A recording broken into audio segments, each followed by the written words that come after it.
I always believed that grief brought families together, but my brother Grant proved that it just gives the greedy a place to hide.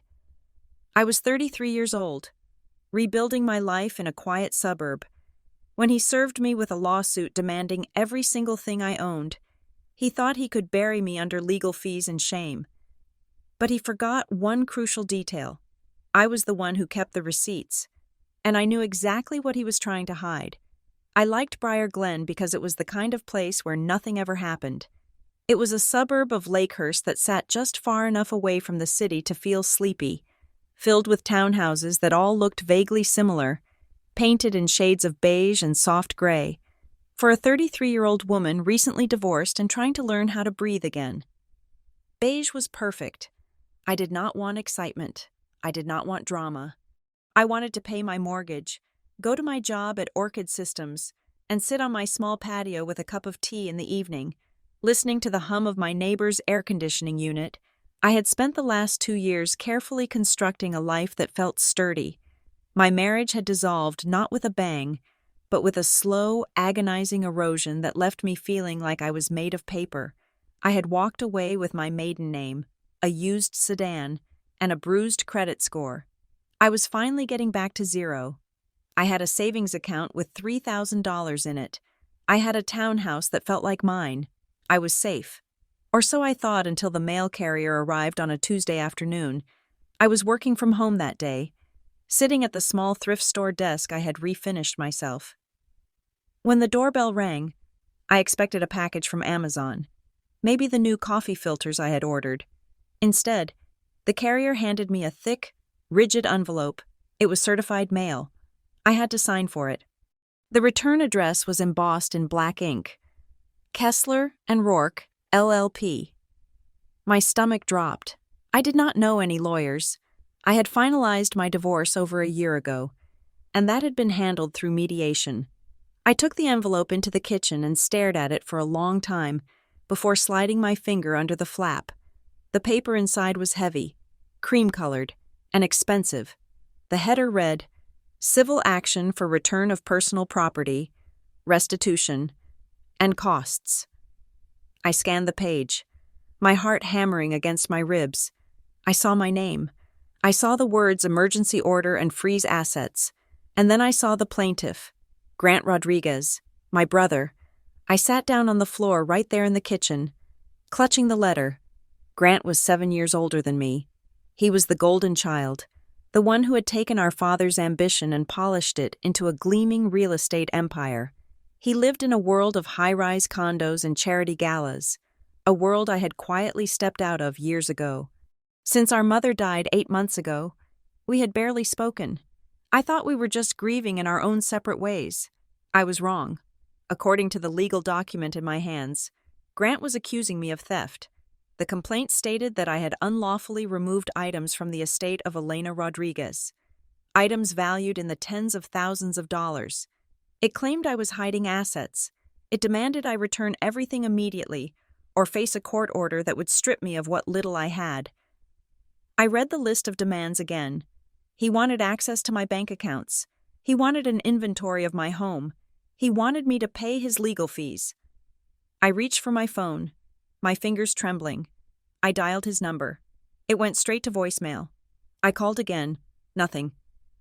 10 minutes later, I received a text message from him. Family meeting. Tonight. The Halston. 7 o'clock. Don't be late. Nora. The Halston Residences was a glass needle piercing the skyline of downtown Lakehurst. It was where Grant lived, in a penthouse that looked out over the lake and the city lights. I parked my 10-year-old Honda Civic in the guest garage, feeling small and shabby next to the rows of Mercedes and Range Rovers. When I got to his unit, the door was opened not by Grant, but by his assistant, Talia. She looked tired. Her smile was thin and practiced. "Grant is in the living room," she said. I walked down the hallway, the floor-to-ceiling windows revealing a panoramic view of the city I could rarely afford to visit. Grant was standing by the fireplace, holding a tumbler of amber liquid. He was wearing a cashmere sweater that probably cost more than my first car. Standing near him were two people I did not recognize, a man and a woman in sharp business suits, witnesses. Nora, Grant said. His voice was warm, rich, and completely fake. He stepped forward and wrapped me in a hug. He smelled of expensive cologne and scotch. For a second, I wanted to lean into him, to pretend he was still the big brother who used to drive me to soccer practice. Then I remembered the letter in my purse. I pulled away. "What is this, Grant?" I asked. I pulled the letter out and held it up. "Why are you suing me?" Grant sighed, a sound of immense, performative patience. He glanced at the 2 suits behind him, then gestured for me to sit on the white leather sofa. I remained standing. "I am not suing you to hurt you, Nora," he said. "I am doing this to protect the estate, to protect Mom's legacy." I stared at him. Mom's legacy? Mom left us everything 50-50. We already went through the house. You went through the house, Grant corrected gently. You were there alone, Nora. Several times. Because I was packing up her clothes to donate. I said, my voice rising, "You were too busy closing the deal on the waterfront project to help." Grant shook his head, looking at the floor as if my outburst was painful for him. "We have reason to believe that significant assets are missing," he said. "Heirloom jewelry, the antique Patek Philippe watch, the contents of the storage unit on 4th Street, and certain documents of value." I felt the blood drain from my face. "I didn't take any jewelry." I said, "Mom gave me her wedding ring and the locket with Grandma's picture. That is it. You know that? She gave them to me before she died. There is no record of that." Grant said, "And the watch?" "I don't know where the watch is." I said, "I haven't seen it in years." "And the documents?" he pressed. "I don't know what you're talking about." Grant walked over to me, invading my personal space. He lowered his voice so the witnesses couldn't hear the specific words, but they could see his concerned expression. "Look at yourself. Nora," he whispered, "you are unstable. You have been since the divorce. You are struggling for money. I know you are." "I am fine," I said, though my voice shook. "Are you?" he asked. "I know about the credit card debt you took on to pay the divorce lawyer. I know you are living paycheck to paycheck. It makes sense that you would try to secure something for yourself." I stared at him, horror dawning on me. He wasn't just asking for the items. He was constructing a narrative. He was painting me as the desperate, broken sister stealing from the dead mother. "I want you to sign the settlement agreement my lawyer sent," Grant said, stepping back and speaking at a normal volume again. "It is very generous. You return the property, you pay a small restitution fee to the foundation, and we keep this out of the papers. I don't want to humiliate you. Nora." I looked at the witnesses. They were watching me with blank, judgmental faces. "I didn't take anything," I said. Grant's face hardened. "Then you leave me no choice." I walked out of the apartment, my legs feeling like lead. As I waited for the elevator, I realized I was shaking. It wasn't just fear, it was rage. I called Megan the second I got into my car. Megan Sutter had been my best friend since college. She was the kind of person who would help you bury a body and bring snacks for the digging. "He is suing me," I told her, my voice cracking. "He is what?" Megan asked. "He thinks I stole from Mom. He wants everything." "Megan, the letter says he wants to freeze my assets. That means my bank account. If he freezes my account, I can't pay my mortgage." "You need a lawyer," Megan said. "Right now, do not talk to him again. Do not text him. Get a lawyer." "I can't afford a lawyer," I said, hitting the steering wheel. "Grant knows that. That is why he is doing this." "Call legal aid," Megan said. "Call the clinic at the university. Just get someone on your side." The next morning, I took a half-day off work and went to the Hollis Legal Aid Clinic. The waiting room was crowded with people clutching paperwork. Looking tired and anxious, I waited 2 hours before a young intake specialist called my name. I sat in a small cubicle and explained the situation. I showed him the letter from Kessler and Rourke. He read it, his eyebrows knitting together. "I am sorry. Ms. Rodriguez," he said, handing the papers back. "We handle landlord disputes, simple divorces, and consumer debt. This is a complex civil litigation involving an estate claim and high-value property. But I don't have the property, I said. That is the point. It doesn't matter, he said kindly. The claim alleges damages in excess of $100,000. That puts it out of our scope, and because it is tied to a probate issue, we are conflicted out. You need a private attorney. I walked out of the clinic into the bright, harsh sunlight. I felt exposed. The system wasn't built for people who were innocent but broke. It was built for people who could pay to play the game. I spent the next 3 hours Googling attorneys in Lakehurst. Most of them charged consultation fees I couldn't afford. Finally, I found a website that looked simple, almost plain. Lena Park, civil litigation. No flashy photos of skylines or gavels. Just a phone number and an address in a strip mall near the old industrial park. I drove there. The office was small, sandwiched between a dry cleaner and a donut shop. The carpet was worn, but the desk was organized. Lena Park was a woman in her 40s with sharp eyes and hair pulled back in a severe bun. She listened to me without interrupting for 20 minutes. When I finished, she picked up the letter from Grant's lawyers, Kessler and Rourke. She said, "They are sharks. They bill by the minute, and they love to bury the opposition in paper. Can you help me?" I asked. Lena looked at me. "I charge $250 an hour. That is my reduced rate. I have $3,000 in savings." I said, "That is everything. It won't be enough for a trial," Lena said bluntly, "but it might be enough to fire a warning shot." I cut her a check for $2,000. It felt like cutting off a limb. "This case isn't about the jewelry," Lena said as she typed up a retainer agreement. "What is it about then?" I asked. "Control," she said, "and intimidation. This complaint is designed to scare you. Look at the language. Restitution, punitive damages, emotional distress to the plaintiff. He is throwing everything at the wall to see if you will collapse. He thinks I will." I said, "Do not prove him right." Lena said, "We are going to file an answer. We are going to deny every allegation, and we are going to ask for proof. If he says you took a watch, he needs to prove you have it." I went home that night and sat in the middle of my living room. I looked at the things I owned. My sofa was from Craigslist. My TV was 5 years old. My dining table was a hand-me-down from Megan's aunt. I pulled out the copy of the complaint Lena had given me and started reading the list of items Grant claimed I had stolen. Item 1. Diamond and sapphire cocktail ring, valued at $12,000. Item 2. Antique Patek Philippe timepiece, valued at $18,000. Item 3. Contents of storage unit 404, valued at unknown. Item 4. One fireproof document case, lockable, black. Item 5. One leather-bound ledger, approximately 9 by 12 inches. I paused. A fireproof document case? A ledger? I had never seen those things. Mom didn't keep ledgers. She kept her receipts in a shoebox and balanced her checkbook on the kitchen counter. And a fireproof case? Mom kept her passport and birth certificate in the top drawer of her nightstand. I knew because I was the one who found them when she died. Why would Grant care about a ledger? He was the one who handled her finances in the last few years.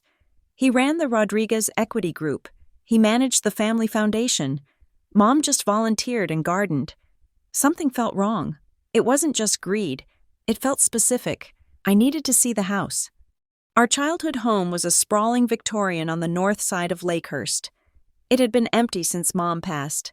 Grant was the executor, and he had put it on the market immediately. I drove over there as the sun was setting. The street was lined with oak trees, casting long shadows across the lawns. When I pulled up to the house, I saw the sign on the lawn. For sale. Rodriguez Equity Group. I walked up the driveway. I still had my key on my keychain. I walked up the porch steps, the wood creaking familiarly under my feet. I slid my key into the lock and turned it. It didn't budge. I tried again. Jiggling it. Nothing. The lock was new. The brass was shiny and unweathered. Grant had changed the locks. I stepped back, feeling a fresh wave of humiliation.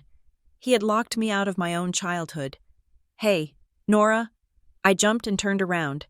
Mrs. Gable, the neighbor from next door, was standing by the hedge. She was holding a garden hose. "Hi, Mrs. Gable," I said, trying to smile. "Just checking on things. Did you lose your key?" she asked. "I think the lock is stuck." I lied. "Oh," she said. "Well, that makes sense. With all the work going on." "Work?" I asked. Mrs. Gable lowered her voice, leaning over the hedge. "The people coming in and out, mostly at night. I assumed it was contractors, but they don't have trucks, just dark cars. They are usually there late. I saw the lights on in your mother's study just 2 nights ago." My mother's study. That was where she wrote her letters and kept her shoeboxes. "Who were they?" I asked. "I don't know, dear," Mrs. Gable said, "but one of them looked like your brother, and the other one, well, I didn't recognize him. He was carrying boxes out." Carrying boxes out. My heart was thumping in my throat. Grant had accused me of taking things, but he was the one removing boxes in the middle of the night. I thanked Mrs. Gable and got back in my car. I didn't go straight home. I drove around for a while, letting the darkness settle over the suburbs. I felt like I was being watched, even though the streets were empty. When I finally got back to my townhouse, I went straight to my bedroom. On the top shelf of my closet, pushed back behind my winter sweaters, was a small cedar box. It was the only thing I had taken from Mom's house that wasn't strictly jewelry or clothing. It was a keepsake box she had kept on her vanity. It smelled like lavender and old paper. Inside were photos of us when we were kids, a lock of my hair from my first haircut, and letters she had written to her own mother. I took the box down and sat on the bed. I needed to feel close to her. I needed to remember that she wasn't this legal entity Grant was fighting over. She was my mom. I opened the lid. The smell of cedar wafted up. I sifted through the photos. There was me, missing a front tooth. There was Grant, wearing his high school graduation gown, looking proud. There was Mom, laughing at a picnic. I lifted the stack of letters to look at the bottom of the box. I just wanted to touch the velvet lining, but the lining felt loose. I frowned. I ran my finger along the edge of the blue velvet. It wasn't glued down. There was a gap. I hooked my fingernail under the fabric and pulled. The false bottom lifted up. My breath hitched. Beneath the velvet, resting on the raw wood, was a thin white envelope. I had never seen it before. I had looked in this box 100 times growing up, but I had never pulled up the lining. The envelope was addressed in Mom's distinct, looping handwriting. "Nora, only if you're forced to fight." My hands were shaking so badly I almost dropped it. "Only if you're forced to fight." She knew. Somehow, she knew this would happen. I tore open the envelope. Inside was a single silver key and a folded piece of lined notebook paper. The key had a yellow plastic tag attached to it. On the tag, written in black marker, were the words, "Northgate Secure Storage, Unit 212. I unfolded the note. It was dated 3 weeks before she died. "My dearest Nora, I hope you never find this. I hope Grant steps up and becomes the man your father wanted him to be. But I know my son. He has become someone I do not recognize. He loves the shiny things, Nora, and he loves the power that comes with them. If you are reading this, it means he is trying to take what isn't his. He will try to rewrite what happened. He will try to make you feel small. Do not let him. The key is for a unit I rented under a name he won't look for. Whatever you do, do not tell him about the ledger. If he finds out, you know. He will not stop. I love you. You are stronger than you think. Mom." I sat there in the silence of my bedroom, the note trembling in my hand. Tears blurred my vision, hot and stinging. She had been afraid of him. My own mother had been afraid of her son. I looked at the key again. Northgate Secure Storage. Grant had accused me of emptying a storage unit, but he didn't know about this one.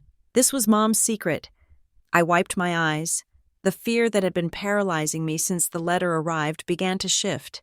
It cooled and hardened into something sharp. Grant wanted a fight. He thought he was fighting a broke, emotional divorcee who would fold at the first sign of pressure. He thought he could bully me into silence. I closed my hand around the key, the metal biting into my palm. He had no idea what he had just started. I stood up and went to my desk. I took out a fresh notepad and a pen. I wrote down the name of the storage facility. I wrote down the unit number, and then I wrote down the question that was now burning in my mind. What is in the ledger? I didn't know the answer yet, but come morning, I was going to find out. Grant wanted to play games with lists and assets? Fine. I had a list of my own now, and it started with a silver key and a mother's warning. I turned off the light, but I didn't sleep. I lay in the dark, listening to the hum of the suburbs, clutching the key like a weapon. The quiet life was over. The war had begun. Lena Park did not look like a shark, but she certainly knew how to swim with them. We sat in her small office, the fluorescent lights humming overhead, as she drafted our formal response to Grant's lawsuit. She typed with a ferocious speed, her eyes scanning the documents spread out across her desk. "We are going to file a motion for a more definite statement," she said, not looking up, "and we are going to demand strict proof of ownership. If he claims you stole an antique watch, he needs to provide a receipt, an appraisal, or an insurance rider listing him as the owner. He cannot just say it was his because he wants it to be." I sat in the guest chair, twisting the strap of my purse. My hands felt cold. It had been 3 days since the family meeting at the Halston, and the silence from Grant had been louder than any shout. "What happens if he has the proof?" I asked. "Then we argue intent," Lena said. "But I doubt he has it. These items, the jewelry, the watch, they are usually unlisted personal property. Unless he probated the estate down to the teaspoon, it is his word against yours, and possession is 9/10 of the law." She hit a final key and printed the document. The printer whirred to life, spitting out our shield. We sent the response by courier that afternoon. I expected a delay. I expected the slow, grinding wheels of the legal system to give me a week of peace. I was wrong. Grant's lawyers, Kessler and Rourke, responded within 48 hours. It was a Friday afternoon when Lena called me. Her voice was tight. "You need to come in." "Nora," she said. I drove to her office, my stomach churning. When I arrived, Lena was holding a thick packet of papers. She slid them across the desk toward me. "They are moving for an expedited discovery schedule," she said. "They want to depose you in 10 days. And they sent this." It was a settlement offer. I opened the folder. The terms were laid out in crisp, brutal legibility. Grant would drop the lawsuit and agree to pay my legal fees up to $5,000. In exchange, I had to return every item listed in the complaint, including the ones I had never seen. I had to vacate any claim to the family home's contents, and most chillingly, I had to sign a non-disclosure agreement. I read the clause out loud. The defendant agrees to maintain strict confidentiality regarding the Marrowbrook Outreach Foundation, the estate of Elena Rodriguez, and any financial dealings thereof, in perpetuity. I looked up at Lena. "What is the Marrowbrook Outreach Foundation?" "I was hoping you knew," Lena said. "It is listed as the owner of the storage unit in the complaint." I shook my head. "I have never heard of it. Mom gave to charity. Sure, the animal shelter, the food bank, but she never had a foundation. Grant does," Lena said. I looked it up. It is a private 501c3 registered to the same address as his equity firm. The realization hit me like a physical blow. The storage unit key I found in the cedar box, the one Mom left me, wasn't just a place for old furniture. It was connected to this. They gave us a deadline. Lena said, "Monday at 5 o'clock. If you do not sign, they proceed with the emergency freeze order on your assets. It is a threat." I said, "It is a bludgeon." Lena corrected. "He is betting you are too scared to fight. He thinks you will see the legal fees adding up and run for cover." I looked at the settlement offer again. It wasn't an olive branch. It was a gag. He didn't just want the watch or the ring. He wanted my silence. "I am not signing it," I said. "Good," Lena said, a small smile touching her lips. "Then let us go find out what he is so afraid of." The next morning was Saturday. I woke up early. The the sky a bruised purple over Briar Glen. I dressed in jeans and a nondescript hoodie, feeling like a burglar in my own life. I grabbed the silver key from my nightstand and drove out to Northgate Secure Storage. It was located in an industrial park on the edge of town, a sprawling complex of corrugated metal buildings surrounded by a chain-link fence topped with razor wire. It looked nothing like the places my mother used to frequent. She liked bright, clean spaces. This place smelled of diesel and damp concrete. I pulled up to the keypad at the gate. I didn't have a code, only the key. I parked in the visitor lot and walked into the main office. The manager was a heavy-set man with a buzz cut, watching a college football game on a small television behind the counter. He didn't look up when the bell on the door chimed. "Help you?" he grunted. I tried to keep my voice steady. "I have a key to a unit." I said, "I need to check the access status." He looked at me then, his eyes narrowing. "You on the list?" "I am the owner." I lied. Or, "I am with the owner." He held out his hand. "Let me see the key." I handed it to him. He squinted at the number stamped on the back.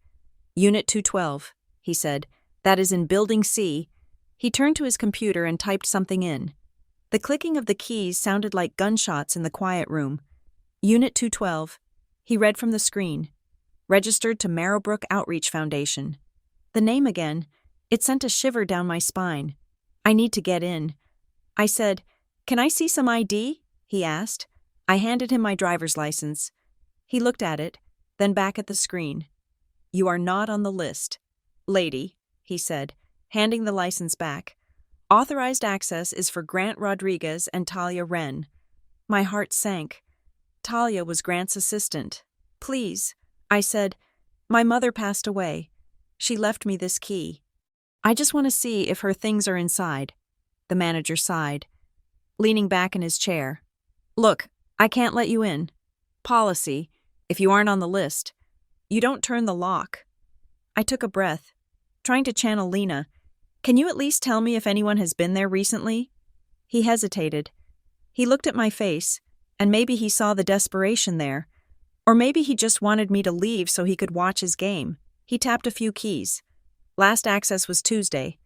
He said, 9 in the morning. Tuesday. That was the day before Grant filed the lawsuit. "Who was it?" I asked. "System doesn't say who, just that the gate code was used," he said, "but the log shows they were in there for 2 hours. 2 hours. Long enough to search. Long enough to clear something out." I thanked him and walked back to my car. I sat in the driver's seat, staring at the rows of orange metal doors.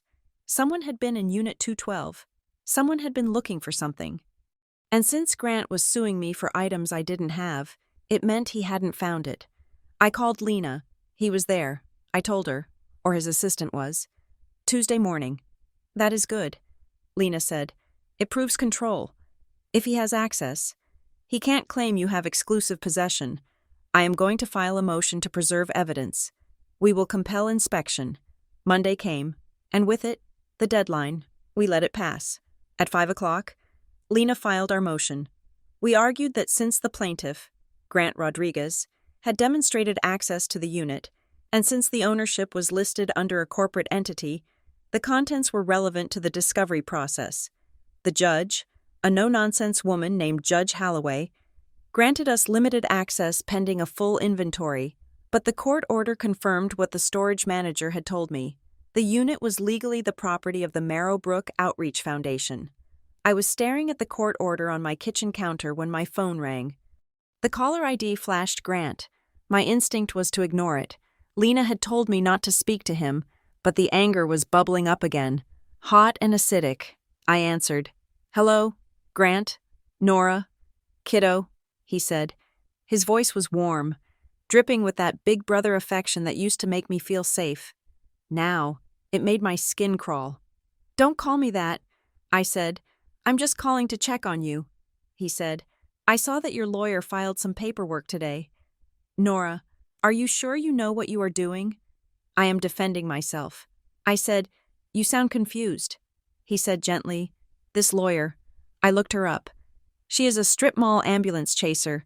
She is just churning fees." "Nora, she is using you. You sued me." "Grant," I said, You sent a letter threatening to freeze my bank account. I am trying to protect the assets, he said, his voice dropping to a conspiratorial whisper. You were not yourself after the divorce. I know you were taking pills for the anxiety. I know you were desperate. If you took those things to sell them, I can help you. We can fix this. Just sign the agreement, and I will make the debt go away. I gripped the phone so hard my knuckles turned white. I felt the doubt creeping in, just like he knew it would. Was I crazy? Had I misremembered? No. I had the key. I had the letter from Mom. I didn't take anything. I said, my voice steady. And I know about the foundation. Grant? There was a silence on the other end. It lasted only a second, but it was heavy. You don't know what you're talking about, he said, his tone shifting. The warmth evaporated, replaced by a cold, flat edge. You are being manipulated, Nora, and if you keep pushing, you are going to get hurt, not by me, but by the reality of the situation. He hung up. I stood in my kitchen, the silence ringing in my ears. He was gaslighting me. He was trying to make me question my own sanity so I would fold. It was a pattern I recognized from our childhood. Grant breaking a vase and convincing me I had done it, until I was apologizing through tears. But I wasn't a child anymore. The next day, the war came to my workplace. I worked at Orchid Systems, a logistics software firm. It was a quiet job, mostly data entry and project management. I sat in a cubicle farm where people kept to themselves. Around 10 o'clock, my manager, David, walked over to my desk. He looked uncomfortable. He was shifting his weight from foot to foot. Nora, can I see you in my office? He asked. I followed him. He closed the door and sat behind his desk. On the surface lay a document I recognized immediately. It had the same heavy header as the letter sent to my house. We received a subpoena this morning. David said, not meeting my eyes. From a law firm, Kessler and Rourke. I felt the blood rush to my face. Oh God. They are requesting your employment verification and all financial records related to your salary and bonuses.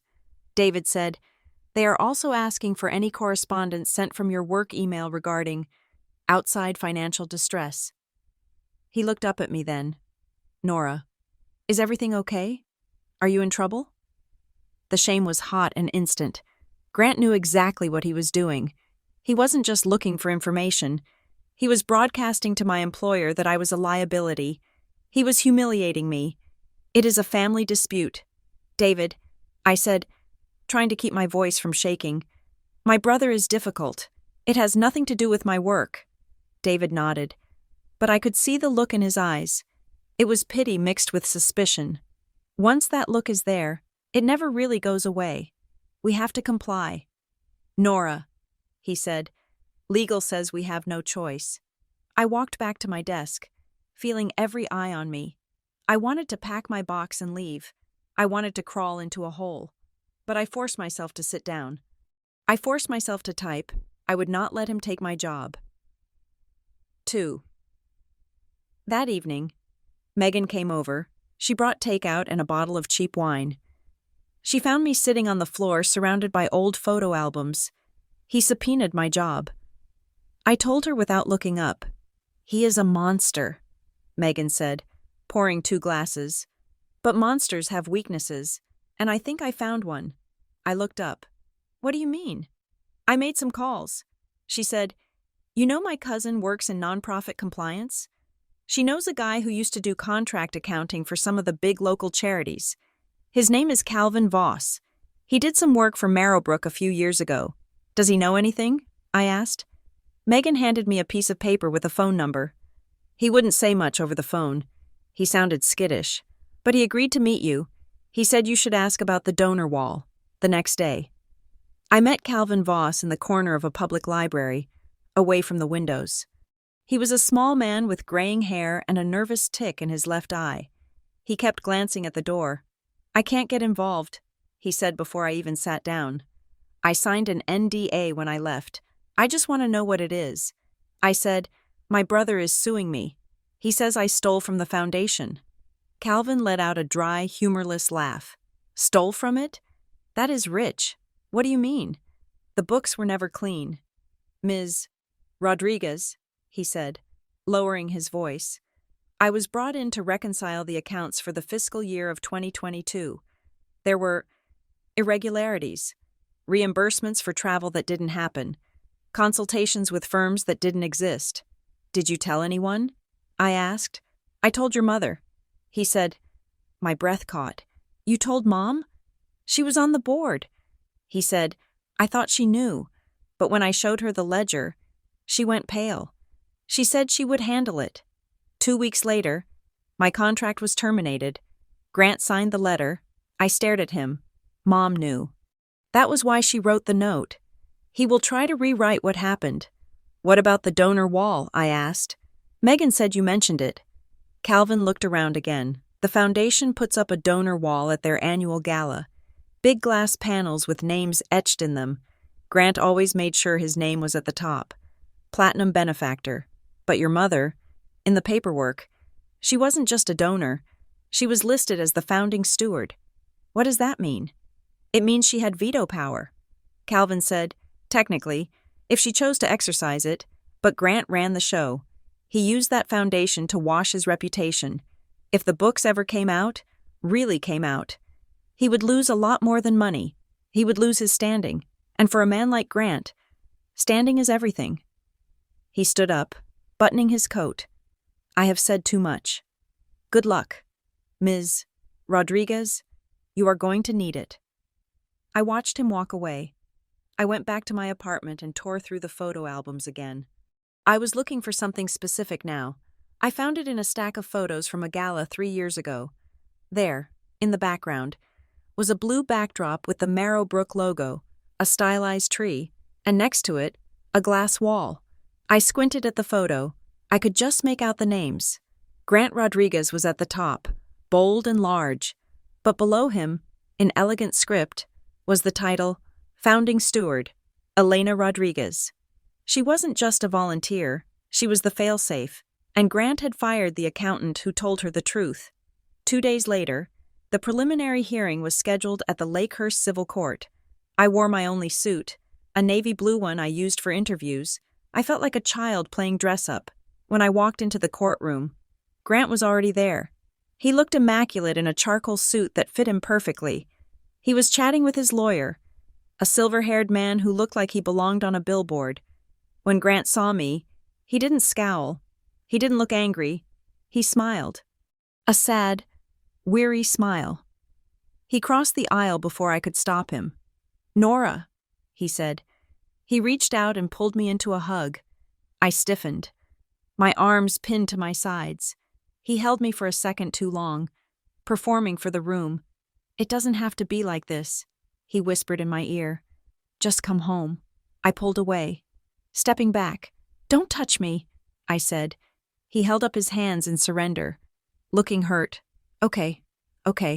I'm just trying to help. I took my seat next to Lena. I was shaking. The hearing was brief and brutal. Grant's attorney, Mr. Rourke, stood up and addressed the judge.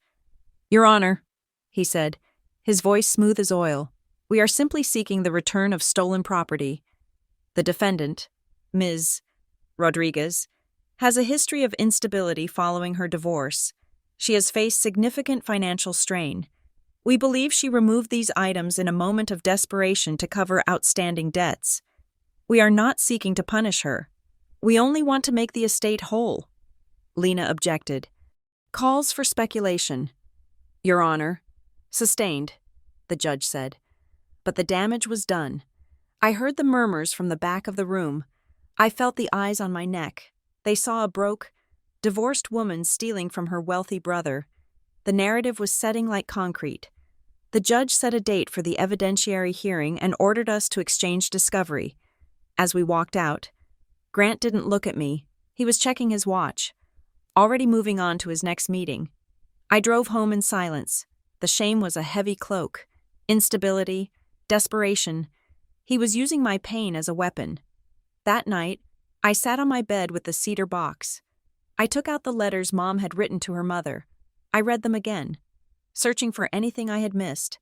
I found it in a letter dated 10 years ago. It wasn't about the foundation, it was about a day at the bank. I went to the branch today to sign the papers. Mom wrote, "It was awful." The poor teller was crying because she had made a mistake on a deposit, and her manager was yelling at her. I stayed and comforted her until she calmed down. We must always be kind.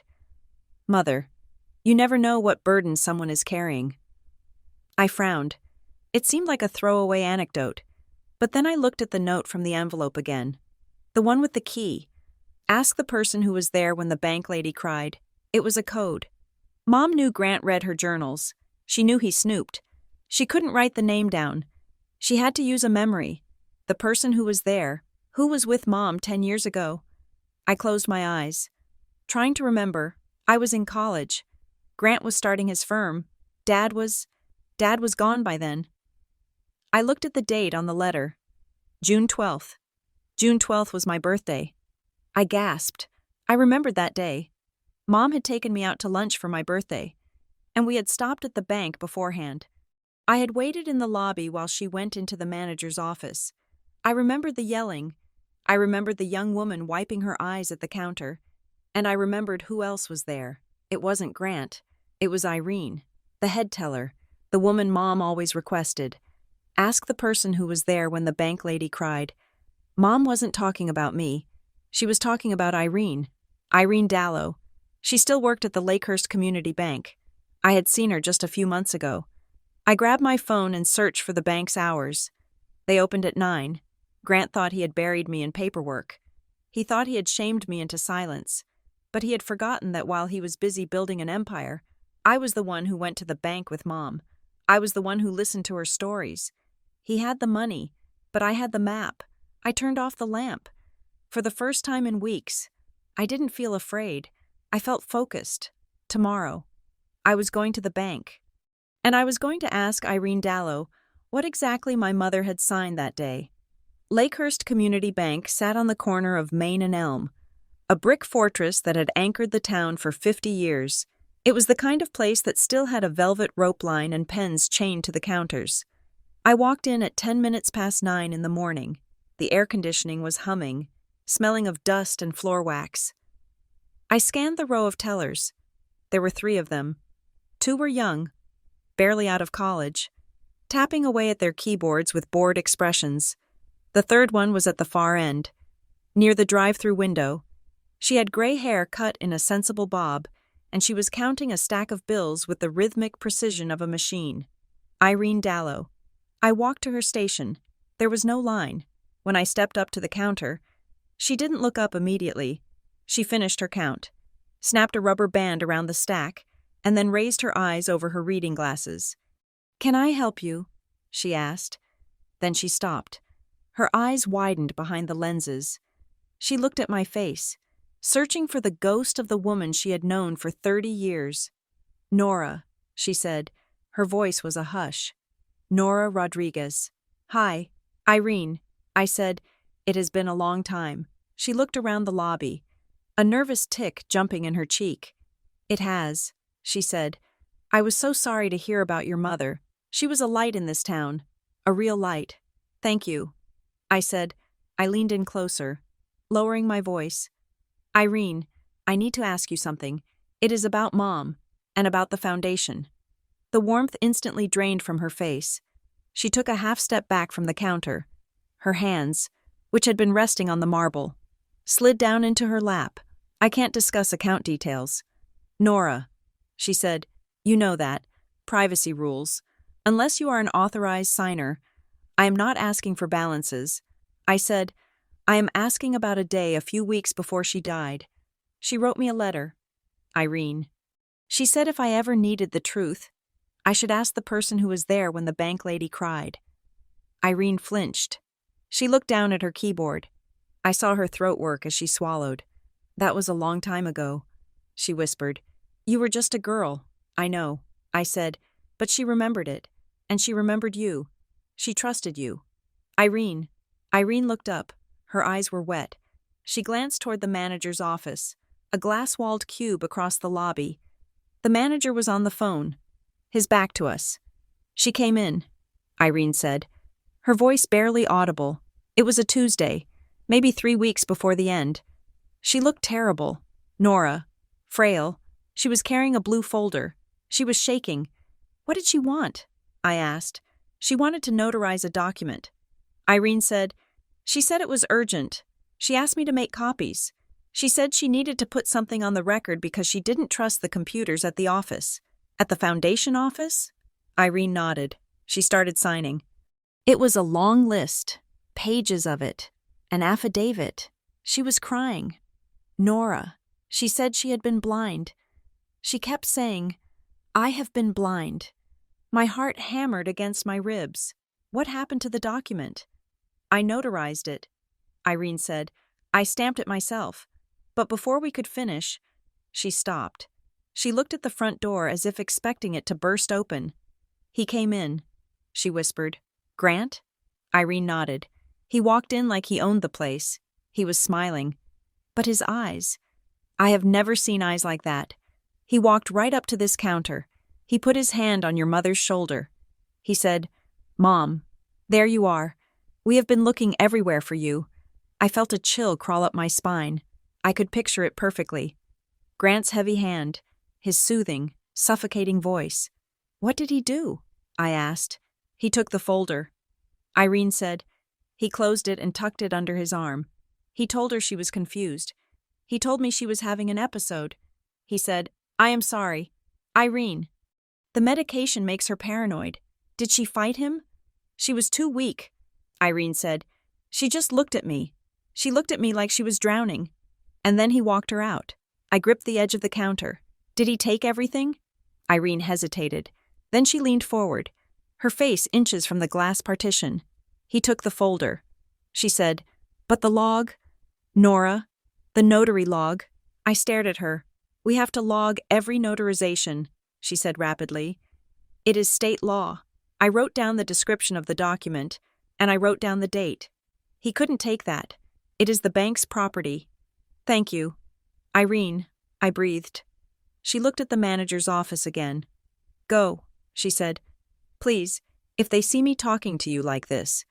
Grant Rodriguez is our biggest depositor. I walked out of the bank into the bright sunlight, my legs feeling shaky. Grant had intercepted her. He had physically removed the evidence from her hands, but he had made a mistake. He thought power could erase everything, but he forgot about bureaucracy. He forgot about the ledger that couldn't be moved. I called Lena from the car. Subpoena the notary log. I said, Nora? I just left the bank. I said, Mom signed an affidavit 3 weeks before she died.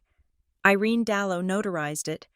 Grant took the document, but the log entry is still there. And Lena? Get the surveillance retention records, too. On it, Lena said. Her voice was sharp, energized. Come to the office at 4. When I arrived at Lena's office that afternoon, she looked grim but determined. Bad news first, she said.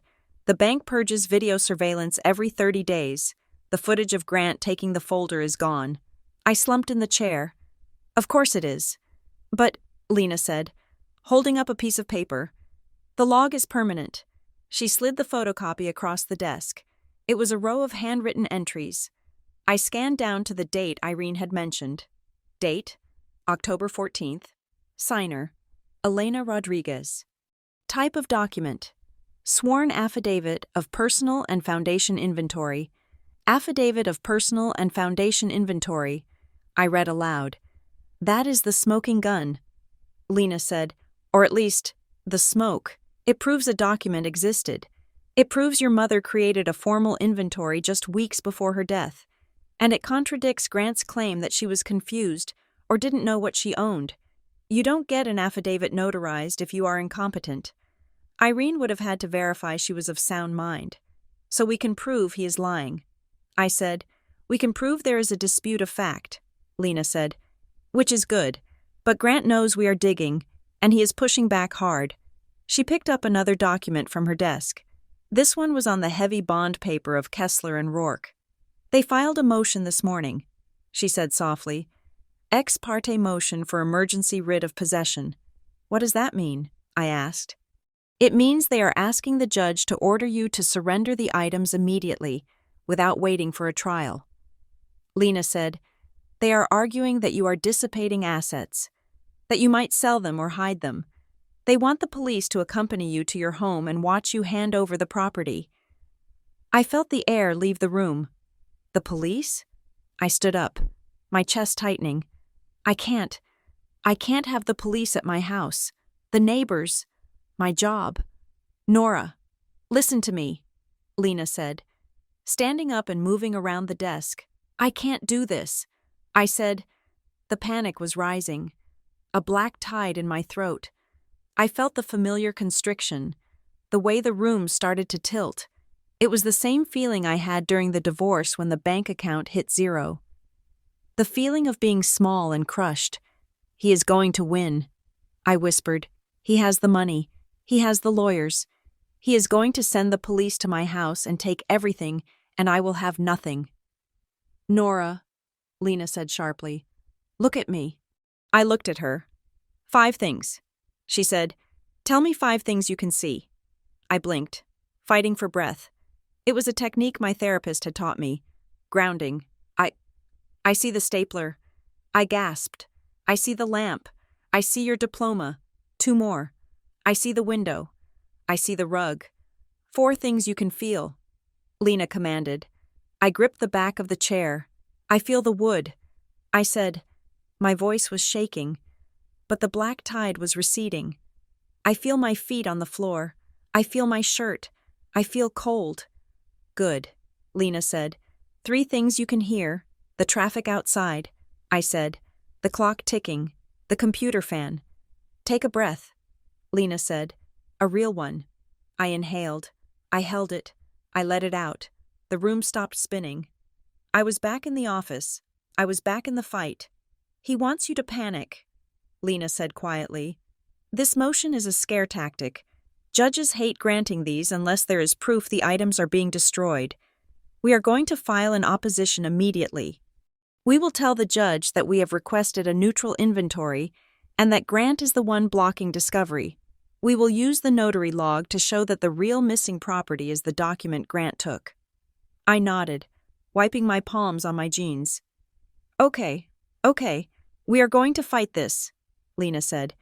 "But we need to see what is in that storage unit." The judge signed the order for the inspection. "It is scheduled for tomorrow at 10. I nodded again. "I can do that. You won't be alone." Lena said, "I will be there. And the court is sending a neutral inventory officer, a Mr. Henderson. Grant won't be able to touch you." The next morning, the sky was a flat, slate gray. I met Lena at the gate of Northgate Secure Storage. A white van with the county seal was already parked there. A man with a clipboard and a bored expression was leaning against it. "Mr. Henderson." We walked to Unit 212. The manager from the other day watched us from the office window, his arms crossed. I used the key Mom had left me. The padlock clicked open. I slid the heavy bolt back and lifted the corrugated metal door. It rattled loudly in the quiet morning, a sound like bones shaking. The unit was 10 by 10. It smelled of dust and old paper. Inside, cardboard boxes were stacked floor to ceiling. There were plastic bins filled with what looked like party supplies, rolls of tulle, vases, twinkle lights, gala leftovers. "Mr. Henderson stepped in, clicking his pen. "I will need to tag everything," he said. "Don't touch anything until I log it." I stood in the doorway, my eyes scanning the stacks. At first glance, it looked like random clutter, but as I looked closer, I saw the pattern. The boxes on the left were old. The cardboard was soft. The tape yellowed. On the side of each one, in thick black marker, was my mother's handwriting. Tax returns 1998, charity receipts, photos, but the boxes on the right were different. They were crisp, new white banker's boxes.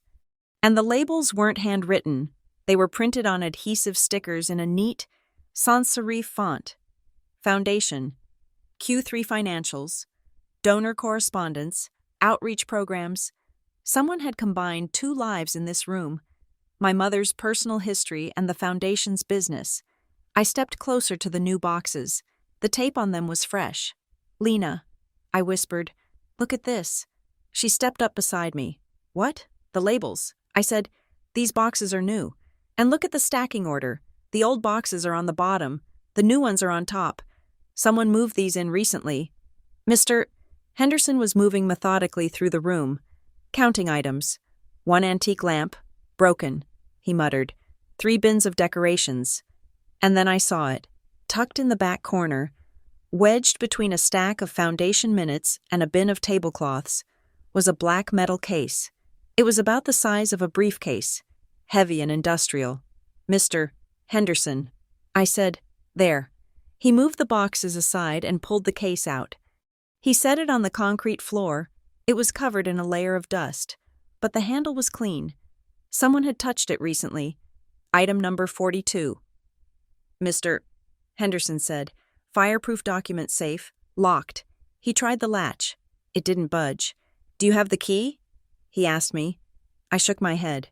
"No, we can't open it," he said, making a note on his clipboard, "not without a separate order or a locksmith."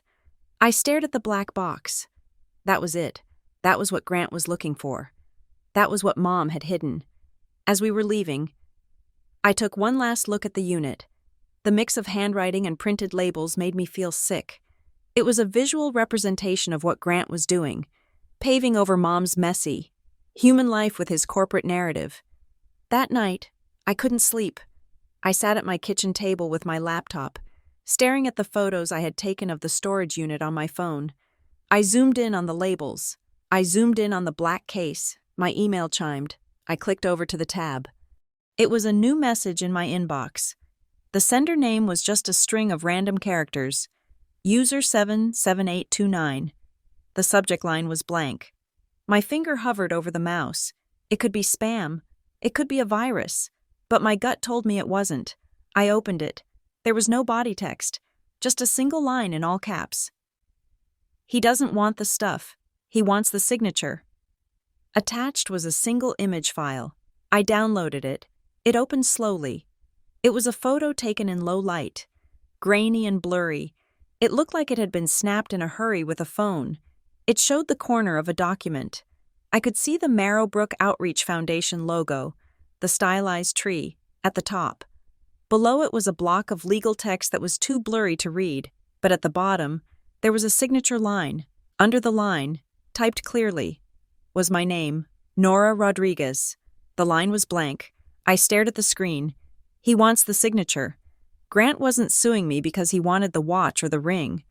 He was suing me because he needed me to sign something, and he was trying to pressure me into a settlement that would likely include a general release clause, a clause that would act as a signature on whatever this document was. I forwarded the email to Lena immediately. Then I called Megan. "I need to find Calvin Voss again."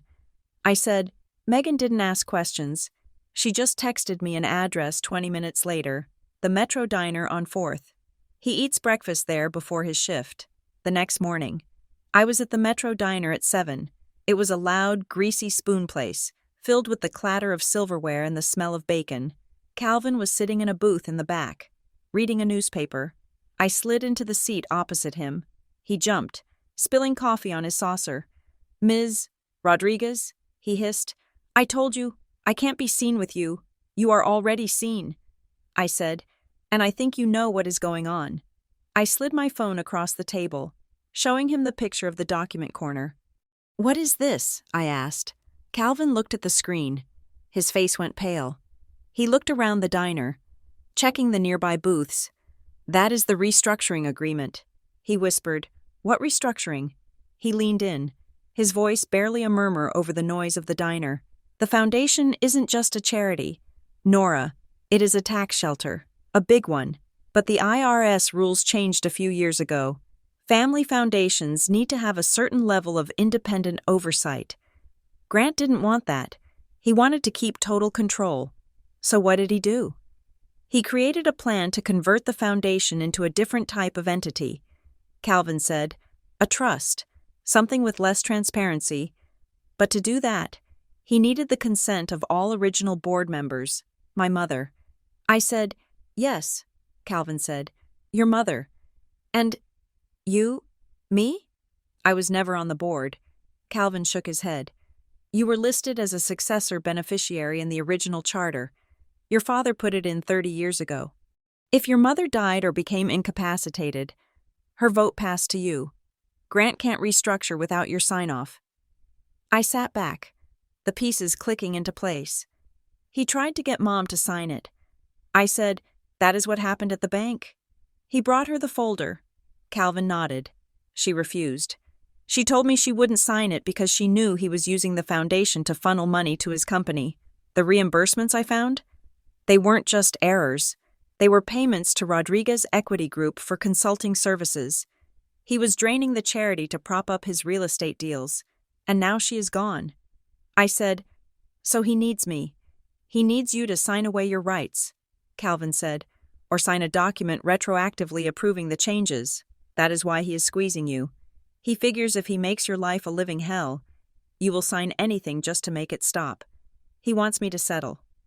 I said, "The settlement agreement. It had a confidentiality clause, and probably a release of claims." "Exactly," Calvin said.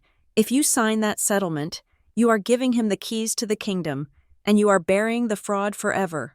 He looked at his watch. "I have to go. Please, Nora, don't tell anyone I spoke to you." I watched him leave. I felt a cold anger settling in my chest. Grant wasn't just a bully, he was a crook, and he was using the court system to force me to become his accomplice. I went straight to Lena's office. I told her everything Calvin had said. "We need expanded discovery," Lena said, pacing the small room. "We need the foundation's financials. We need the board minutes. We need that restructuring agreement." She filed the motion that afternoon. Motion to compel production of business records. We argued that since the foundation was a party to the dispute, via the storage unit, its records were relevant. Grant's team stalled. They filed an objection claiming the request was overbroad and unduly burdensome. They claimed the foundation was a separate legal entity and not part of the personal property dispute. It was a delay tactic. They were trying to run out the clock, hoping I would break before the judge forced them to hand over the papers. I went home and sat on my floor again. I needed more than Calvin's word. I needed proof of Mom's intent. I pulled out the cedar box again. I dug past the letters, past the photos. At the very bottom, under a dried rose, was a small, leather-bound address book. I opened it. Mom's handwriting was scrawled on every page. Names of florists, cousins, neighbors. I turned to the T section. Tarrant, Elise, attorney, doctor, Elise Tarrant. She had been Mom's estate lawyer for years. I hadn't seen her since Dad's funeral. I dialed the number. It rang 4 times. Tarrant Law. A woman's voice answered. "Hi," I said. "This is Nora Rodriguez, Elena Rodriguez's daughter." There was a long pause on the other end. "Nora," the voice said. It was Elise. Her voice sounded older, sharper. "I wondered if you would ever call. I need your help." "Elise," I said, "Grant is suing me." I heard her sigh. A heavy, resigned sound. I assumed he would. "He is a man who does not like loose ends. He says I stole from the estate." I said, "But I think he is trying to cover up something about the foundation." "You are right," Elise said. "You know?" "I know because he fired me." Elise said, 6 months ago, right after your mother got sick. He came to my office and demanded your mother's files. He said he was moving her estate planning to his firm, Kessler and Rourke. Did you give them to him?" "I had to," Elise said. "He had power of attorney. But Nora, before he took them, I had a meeting with your mother. It was the last time I saw her." "What did she say?" "She was terrified." Elise said, "She told me she had found discrepancies in the foundation's accounts. She said Grant was pressuring her to sign a new charter. I told her not to sign anything until we had a forensic audit. And then Grant fired me." Elise said, "But before I left, I gave your mother some advice. I told her that if she couldn't stop him legally, she needed to create a record. I told her to make a personal inventory, the affidavit." I whispered, "Yes," Elise said. "I told her to write down everything, not just the jewelry, the documents, the accounts, the truth, and I told her to put it somewhere he couldn't touch, in case someone tries to erase you." I told her. I found the key. I said, to a storage unit. Be careful. Nora, Elise said. Grant is desperate. The real estate market is softening. If the foundation money is propping up his business, and that money stops, he collapses. He isn't fighting for inheritance. He is fighting for survival. I hung up the phone. The room was dark. Grant was drowning, and he was trying to use me as a life raft. I looked at the address book. I looked at the blurry photo on my computer screen. He wanted a signature. Well, I thought, feeling the steel in my spine stiffen, he was going to get a fight instead. The office of Dr. Elise Tarrant smelled of lemon polish and old leather. It was a comforting smell, one that reminded me of safety, of a time before lawyers and subpoenas became the architecture of my life. Elise sat behind her mahogany desk. A woman of 60 with steel-gray hair and eyes that had seen enough family tragedies to remain unimpressed by Grant's theatrics. She slid a thick folder across the desk toward me. This is a draft. Nora, she said. It was never executed. Your mother passed before we could finalize it. Legally, it is not a binding will, but evidentially, it is a window into her mind. I opened the folder. The pages were stamped draft in faint red ink. I turned to the section Elise had tabbed with a yellow sticky note. Article 4. Distribution of assets. I read the text. I direct that the residue of my estate be divided into 2 equal shares for my children, Grant Rodriguez and Nora Rodriguez. 2 equal shares. Not everything to Grant. Not Nora gets the scraps. Equal. Turn to the next tab. Elise said. I flipped the page. Article 7. The Marrowbrook Outreach Foundation. It is my intent that the foundation operate with full transparency and adherence to its charitable mission. To that end, I direct that an independent audit be conducted annually and that my daughter, Nora Rodriguez, be appointed to the board of directors with full voting rights to ensure these standards are met. I stared at the words. Mom didn't just want me to have money. She wanted me to be the watchdog. She knew. She knew what Grant was doing, and she was trying to build a cage to stop him from looting the charity she loved. He knew about this? I asked, looking up at Elise. He suspected. Elise said, that is why he fired me. He wanted to draft a new plan that cut you out of the foundation entirely and left the oversight to a committee he appointed. He told me I was complicating things. He said, Elise, you are making this too messy. We need to streamline. Streamline, I repeated. That is his favorite word. It means getting rid of anyone who asks questions. Elise leaned forward, clasping her hands on the desk. This draft proves that your mother was not confused.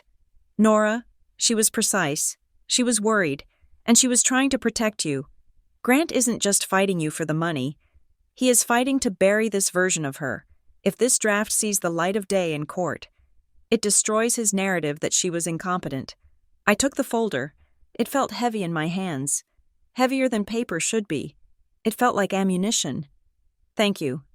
Elise, I said. Just be careful, she said. A man who would fire his mother's lawyer while she is dying is a man who has run out of boundaries.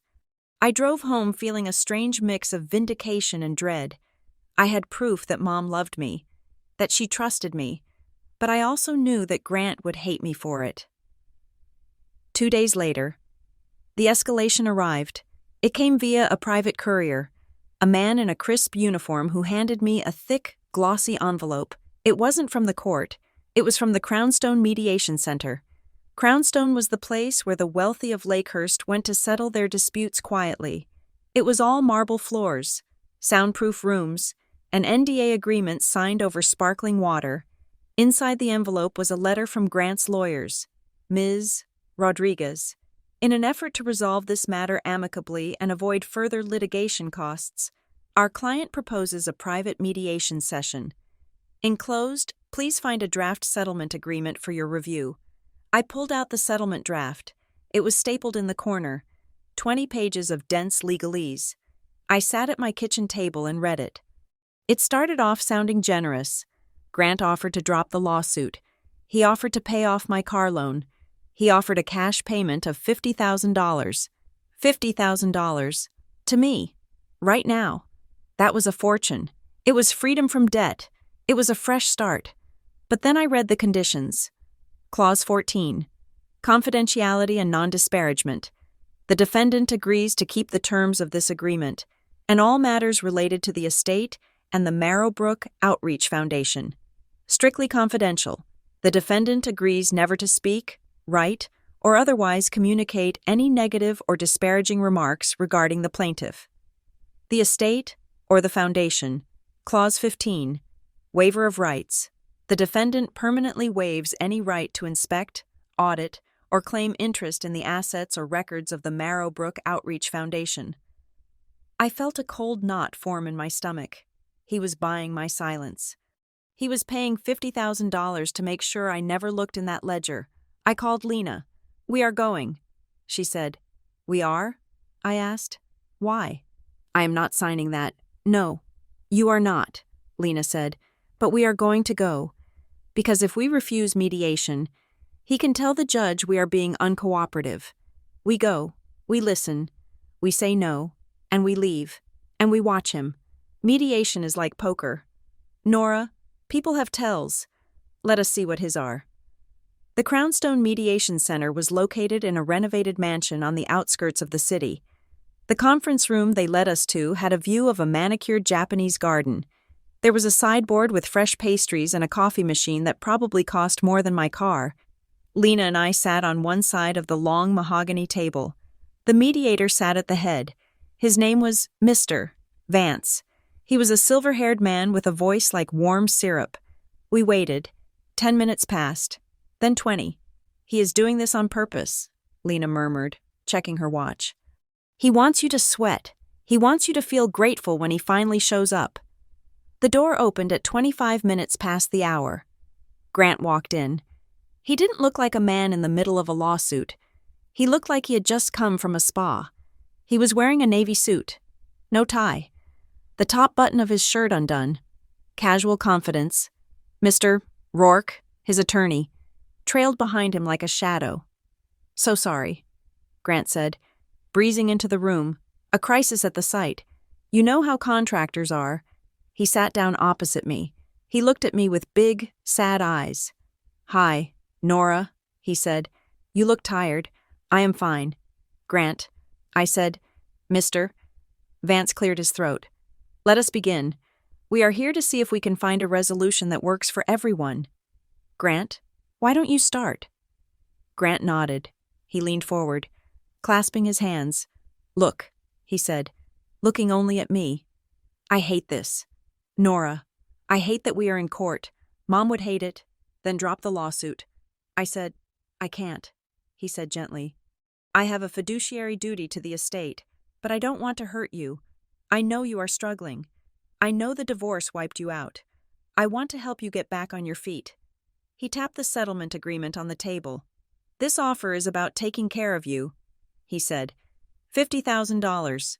Nora, you could pay off your debts. You could take a trip. You could finally breathe. All I'm asking is that we close the book on this ugly chapter. We return the family items to the estate where they belong, and we move on. I looked at him. He was so convincing. If I didn't know about the empty box, if I didn't know about the second key, I might have believed him. "It is not about the money." "Grant," I said. "Of course it is," he said, a hint of impatience creeping into his voice. "It is always about money, and that is okay. I have plenty. I am willing to share it. But I need to know that the foundation is safe from interference." "Interference?" Lena asked. "Or oversight?" Grant's eyes flicked to Lena, cold and sharp, before returning to me. "Mom's legacy is the foundation," he said. "It does good work. I can't have it dragged through the mud because of some misunderstanding about paperwork." "Mr. Vance interjected. "Nora, $50,000 is a significant sum. It seems your brother is making a very reasonable effort to assist you. What is your objection?" "My objection is that he is asking me to lie." I said, "He is asking me to pretend I don't know that the foundation's books are cooked." Grant let out a sharp sigh. He looked at the mediator. "You see?" he said. "This is what I'm dealing with. She is paranoid. I am not paranoid." I said, "I know Mom signed an affidavit. I know she wanted an audit. Grant shook his head, a look of profound pity on his face. Nora, he said softly, Mom was confused at the end. You know that. The medication, the pain. She didn't know what she was signing. She wasn't herself. I felt a spark of heat in my chest. It started small and flared up into a blaze. She was not confused. I said, she was. Grant insisted. She was signing things she didn't understand. She was talking to people she shouldn't have been talking to, like that accountant. She was being manipulated by people who wanted to take advantage of a dying woman. I am just trying to fix the mess she made. The mess she made. He was sitting there, in his expensive suit, erasing her. He was turning the sharpest, kindest woman I ever knew into a senile victim just to cover his own theft. I stood up. My chair scraped loudly against the floor. She wasn't confused. Grant, I said, my voice shaking. She was terrified. Of you. Nora, please, mister, Vance said. Sit down. I will not, I said. I looked at Grant. I am not signing your paper. I am not taking your money. And I'm not going to let you tell the world that Mom was crazy just so you can keep your platinum status. Grant stared at me. The mask slipped. Just for a second. His lip curled. You are making a mistake, he said. A very expensive mistake. Come on, Lena. I said, we are done here. I walked out of the room. I walked down the plush hallway, my heart pounding in my ears. I needed air. I needed to get away from the smell of his cologne and the sound of his lying voice. I pushed through the heavy double doors into the lobby. I was heading for the exit when I heard a sound, a soft, jagged intake of breath. I stopped, down a side corridor, near the restrooms. A woman was standing by the window.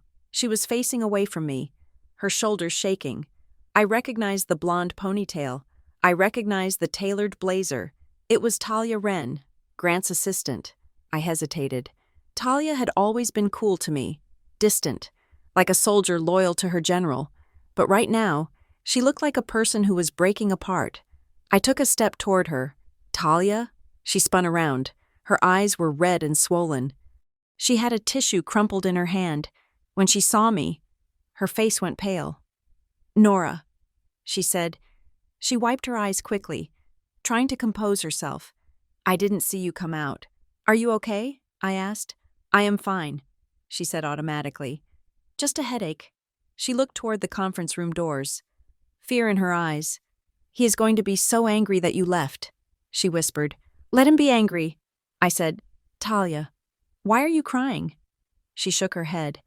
I can't talk to you. I really can't. I looked at her. I saw the exhaustion etched into her face. The same exhaustion I had seen in Mom's eyes. The exhaustion of dealing with Grant. He makes you do things, doesn't he? I asked softly. Things you know aren't right. Talia looked at me. Her lip trembled. I need this job. Nora, she said, I have a mortgage. I have a sick mother. I know. I said, I am not trying to get you in trouble. She looked around the empty hallway. Then she took a step closer to me. Her voice dropped to a whisper. He made me move them. She said, Move what? The boxes, she said, from the storage unit. My heart stopped. When? Last month, she said, before the lawsuit was filed. He gave me the key. He told me to go to Northgate. He said there was a black document case and 3 boxes of files. He told me to bring them to the office. To Rodriguez Equity? Yes, she said. He kept them in his private safe for 2 days. Then he told me to take them back. He put them back? I asked, confused. He put some of them back, Talia said. He reorganized the boxes. He told me to put the new labels on. He said he was just tidying up Mom's things. But Nora, the black case? When I brought it back, it was lighter.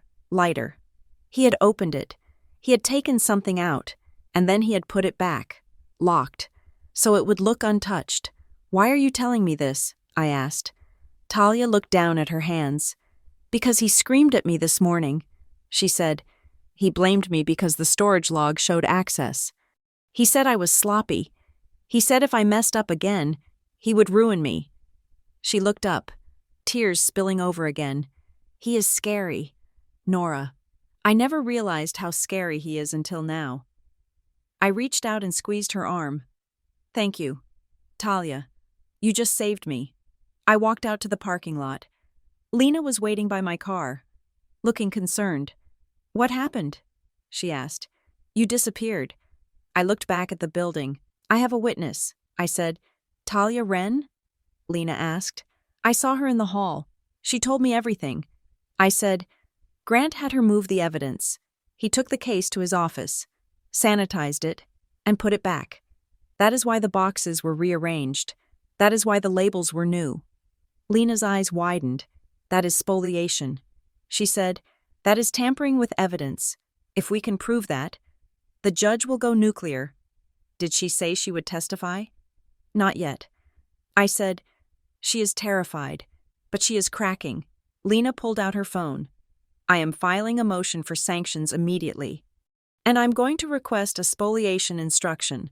That means if the case goes to trial, the jury is instructed to assume that whatever evidence Grant destroyed was damaging to him. The next week was a blur of legal violence. Lena filed the motion. She attached an affidavit from me detailing my conversation with the storage manager about the access logs. She argued that the timeline proved Grant had custody of the evidence right before filing the lawsuit. Grant's lawyers fought back. Of course, they claimed Talia's entry was for routine maintenance and inventory verification. They called our motion scandalous and baseless. But the judge, Judge Holloway, wasn't having it. At the hearing, she peered over her glasses at Mr. Rourke. Mr. Rourke, she said, her voice sharp. You are telling me that your client, the plaintiff, accessed the very storage unit he is suing over, removed items, and returned them, all without notifying the defendant? It was purely administrative, Your Honor, Rourke said, sweating slightly. It looks like spoliation to me. The judge said, I am issuing a warning. If I find one more instance of evidence shifting, I will strike your client's pleadings and enter a default judgment for Miss Rodriguez. And I am setting a strict discovery schedule. I want every document from that foundation produced in 30 days. We walked out of the courtroom feeling like we had won a battle, but the war was far from over, and Grant, true to his nature, decided to open a new front. I walked into work on Tuesday morning to find the office quiet. Too quiet. My manager, David, called me into his office. He didn't ask me to sit down. Nora, he said, looking at a spot on the wall over my shoulder. We have made a decision regarding the senior project manager role. My heart sank. I had been interviewing for that promotion for 3 months. I was the top candidate. Everyone knew it. We have decided to go with an external hire. David said. I stared at him. May I ask why? My performance reviews have been perfect. It is just a fit issue, David said. With everything going on in your personal life, the legal issues, we feel you might not have the bandwidth for the increased responsibility. My personal life, Grant's subpoena, the request for financial records, he had tainted me. He had made me look like a risk. David, I said, keeping my voice steady, my legal issues have never affected my work. I know, David said, and we value you as an employee, just in your current role. I walked back to my desk. I sat down and looked at my computer screen. I felt the heat rising in my face. Not shame this time, not fear, rage, pure, cold, clarifying rage. Grant had taken my inheritance. He had taken my mother's memory. And now he was taking my future. He wanted me small. He wanted me broke. He wanted me to be the failure he always claimed I was. I picked up a pen. I snapped it in half. No.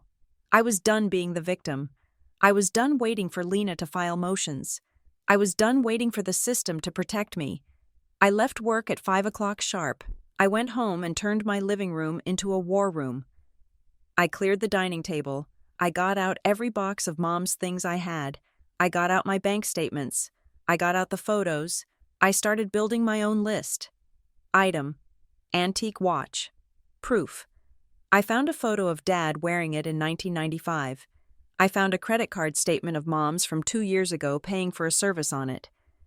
Grant claimed I took it, but here was a text message from Grant to Mom dated last year. I will pick up the watch from the jeweler. Don't worry, he had it. He had the watch. Item: heirloom jewelry. Proof: I had the insurance rider. It listed the pieces. I cross-referenced it with photos of Mom at the gala. She was wearing the sapphire ring. Grant was standing next to her. I worked until midnight. I was building a timeline. I was building a narrative. This wasn't about who owned a spoon or a ring. This was about control. Grant was trying to define the reality of our family. He was the author, but I was the editor, and I was about to start slashing his draft. Around 1 a.m, my eyes were burning. I went to the kitchen to get a glass of water. I walked past the cedar box sitting on the counter. I stopped. I had looked in that box a dozen times. I had found the letter. I had found the storage key. I had found the address book. But something nagged at me. The letter Mom wrote. Ask the person who was there when the bank lady cried. I had found Irene. I had found the notary log.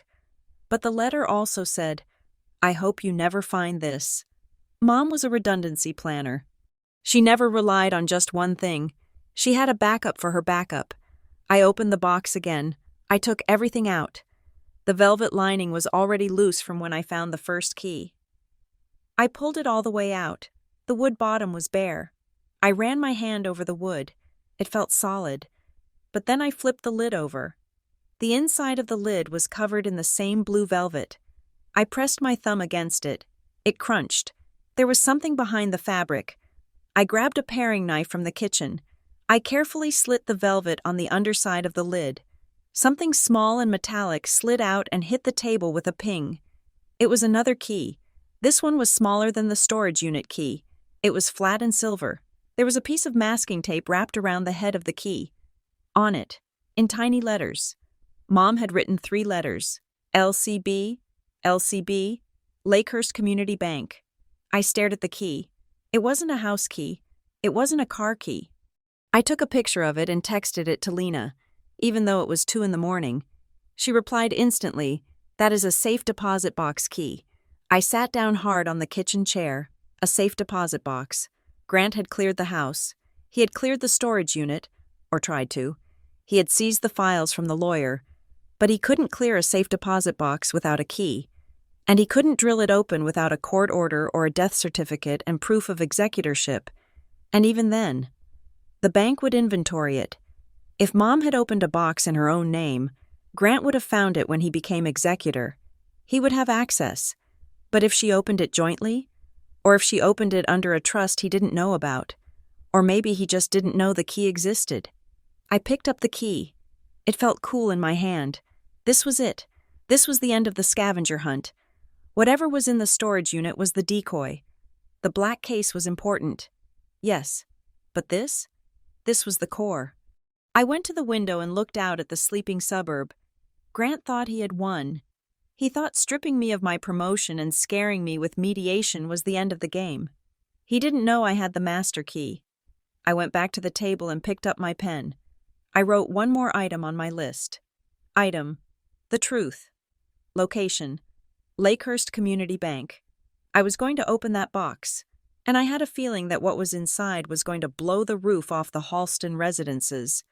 The court order was a single sheet of paper, stamped with the seal of the Lakehurst Superior Court, but it felt heavier than a brick in my purse. Lena had argued for it with a ferocity that surprised even the judge. We had the key. We had the sworn testimony of the notary that a document existed. We had the right to inspect. We arrived at Lakehurst Community Bank at 10 a.m. The air inside was cool and smelled of sanitized money. Irene Dallow was waiting for us near the vault, her hands clasped tightly in front of her. She did not smile. She looked like a woman walking to a funeral. Ms. Rodriguez, the branch manager said, stepping forward. He was a nervous man with a tie that was too wide. We have received the order. We are prepared to grant access to Box 409 for the purpose of inventory only. I nodded. I could not speak. I was gripping the small silver key so hard it cut into my palm. We walked into the vault. It was a room lined with steel walls, hundreds of small metal doors numbered in black paint. It was quiet in there, a heavy, suffocating silence. Irene stepped forward with the bank's master key. I stepped forward with Mom's key. We turned them in unison. The lock clicked. It was a small sound, dry and mechanical, but it echoed like a gunshot. Irene slid the long metal box out of the wall and carried it to a small private viewing room.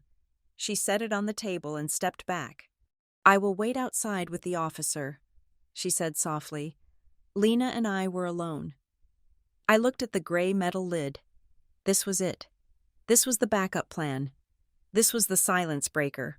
"Open it, Nora," Lena said. I lifted the lid.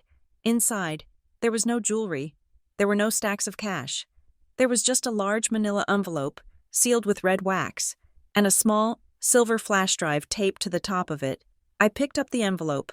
On the front, in Mom's handwriting, were the words, "To the presiding judge of the Lakehurst Superior Court, only to be opened in the event of a legal challenge to my estate." She knew, I whispered. She knew he would sue me. "Look at the rest," Lena said. Under the envelope was a handwritten list on yellow legal pad paper. It was dated October 14th, 3 weeks before she died. Every item was initialed by Mom. Item 1. Black fireproof document case. Located in Northgate Storage Unit, 212. Contains original foundation ledgers from 1998 to present. Item 2. Correspondence regarding unauthorized withdrawals. Item 3. Flash drive containing digital backups of board minutes. I picked up the flash drive. It was small, innocuous. But if Mom was right, this little piece of plastic was the reason Grant was trying to destroy me. "We need to inventory this and get it to a secure computer," Lena said. Her voice was steady, but her eyes were wide. "Nora, this is the ballgame." We spent the next hour with the court-appointed inventory officer, logging every item. When we finally left the bank, I felt lightheaded. We went straight to Lena's office. She plugged the flash drive into an air-gapped laptop, one she kept offline for security. We opened the files. It was a graveyard of secrets. There were hundreds of documents, scanned PDFs of board meeting minutes, internal emails between Grant and the Foundation's treasurer, and a massive spreadsheet titled Reimbursement Allocation. Lena clicked on the spreadsheet. She scrolled down. "Look at this," she said. I looked. The columns were endless. Date, amount, payee, justification. January 12th, $15,000. Payee, Rodriguez Equity Group. Justification, consulting fees. February 4th, $22,000. Payee, Rodriguez Equity Group. Justification, office lease management. March 10th, $18,000. Payee, Silver Anthem Strategies. Justification, community outreach. Silver Anthem Strategies? I asked. Who are they? Lena opened a browser on her main computer and typed in the name. It is a crisis management PR firm, she said. They handle political scandals and corporate cover-ups. Why is a charitable foundation paying a crisis PR firm $18,000 a month? Because they aren't doing charity, I said, the realization settling in my gut like cold lead. They are cleaning up messes. Lena kept scrolling. The total amount paid to Grant's company over the last 3 years was nearly $500,000. This is embezzlement, Lena said quietly, or at least self-dealing on a massive scale. He is using the foundation as a piggy bank to prop up his real estate business. If the IRS sees this, he goes to prison. Nora, and the foundation loses its status. I sat back in my chair. I thought about the gala photos. Grant smiling, shaking hands, playing the philanthropist. It was all a lie. He was stealing from the very people he claimed to help. We have to submit this, Lena said. We have to file it as evidence. I looked at the screen. I looked at the name Rodriguez plastered everywhere. If we file this, I said, it becomes public record. Yes, Lena said. The press will see it. I said, the donors will see it. It will destroy the family name. Lena turned to me. Nora, the family name is already being used to destroy you. Grant made this choice. He chose to sue you. He chose to lie. You are just telling the truth. But he is my brother, I whispered. And Dad. I stopped. I hadn't thought about Dad in days. Howard Rodriguez lived in a world of golf courses and silence. He never got involved. He let Grant run the show. If I do this, I said, I lose them both. Forever. Lena reached across the desk and put her hand on mine. You didn't start the fire. Nora, she said, you are just the one holding the hose. We filed the notice of intent to introduce new evidence that afternoon. We attached the inventory list and the affidavit. We didn't attach the flash drive contents yet. We just listed them as digital financial records. The reaction was instantaneous. Grant's lawyers filed an emergency motion to suppress within 2 hours. They argued that the contents of the safe deposit box were privileged spousal communications, a ridiculous claim since Mom was a widow, and unauthenticated hearsay. They claimed the flash drive could have been planted or altered. Judge Holloway set a hearing for the next morning. The courtroom was tense. Grant was there, looking pale. He wouldn't look at me. He kept whispering furiously to Mr. Rourke, Your Honor. Rourke argued. His face flushed. This is a fishing expedition. There is no chain of custody for this flash drive. We have no way of knowing who put it there or when. It is inadmissible. Lena stood up. She was calm, cool, terrifying. Your Honor, she said, the chain of custody is clear. The box was opened under court order. The items were inventoried by a court officer. As for authenticity, we have the sworn affidavit of the deceased, notarized by a witness we are prepared to call, and we have the testimony of Dr. Elise Tarrant, who advised the deceased to create this specific inventory. We are laying a foundation of authenticity that is unshakable. Judge Holloway looked at the documents. She looked at Grant. I am allowing it. She ruled. The testimony of Ms. Dallow and Dr. Tarrant will be heard. If they corroborate the origin of these items, the evidence comes in. Grant closed his eyes. I saw his hand clench into a fist on the table. I walked out of the courtroom feeling sick. I had won the round, but I felt like I was bleeding. I was walking to my car when I heard a voice I hadn't heard in months. Nora. I turned, standing by a black sedan, looking older and smaller than I remembered, was my father. Howard Rodriguez was a man who had spent his life avoiding conflict. He was the kind of father who left the room when arguments started, who bought gifts instead of giving apologies. Dad, I said. He took a step toward me, then stopped. He looked tired. His skin was papery, his eyes rimmed with red. Can we talk? He asked. Just for a minute.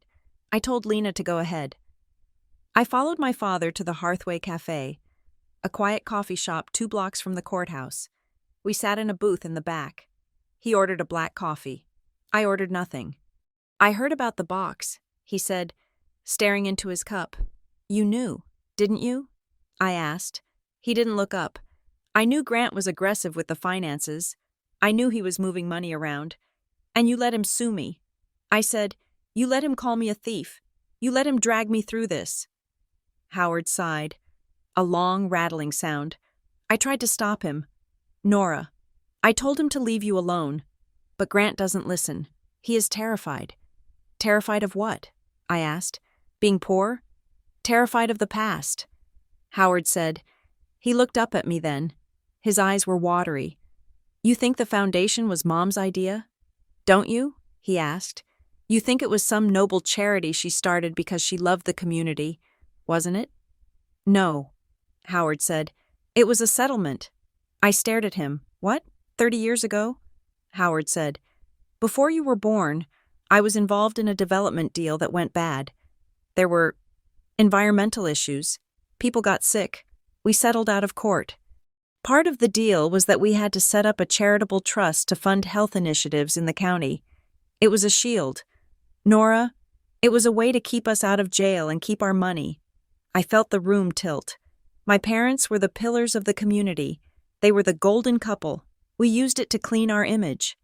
Howard said, over the years, your mother tried to make it real.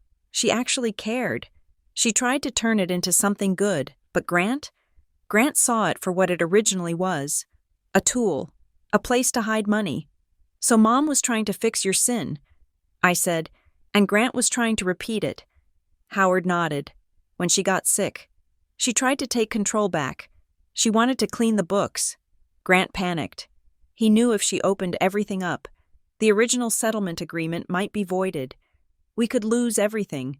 The house, the pension, everything. So you chose the money.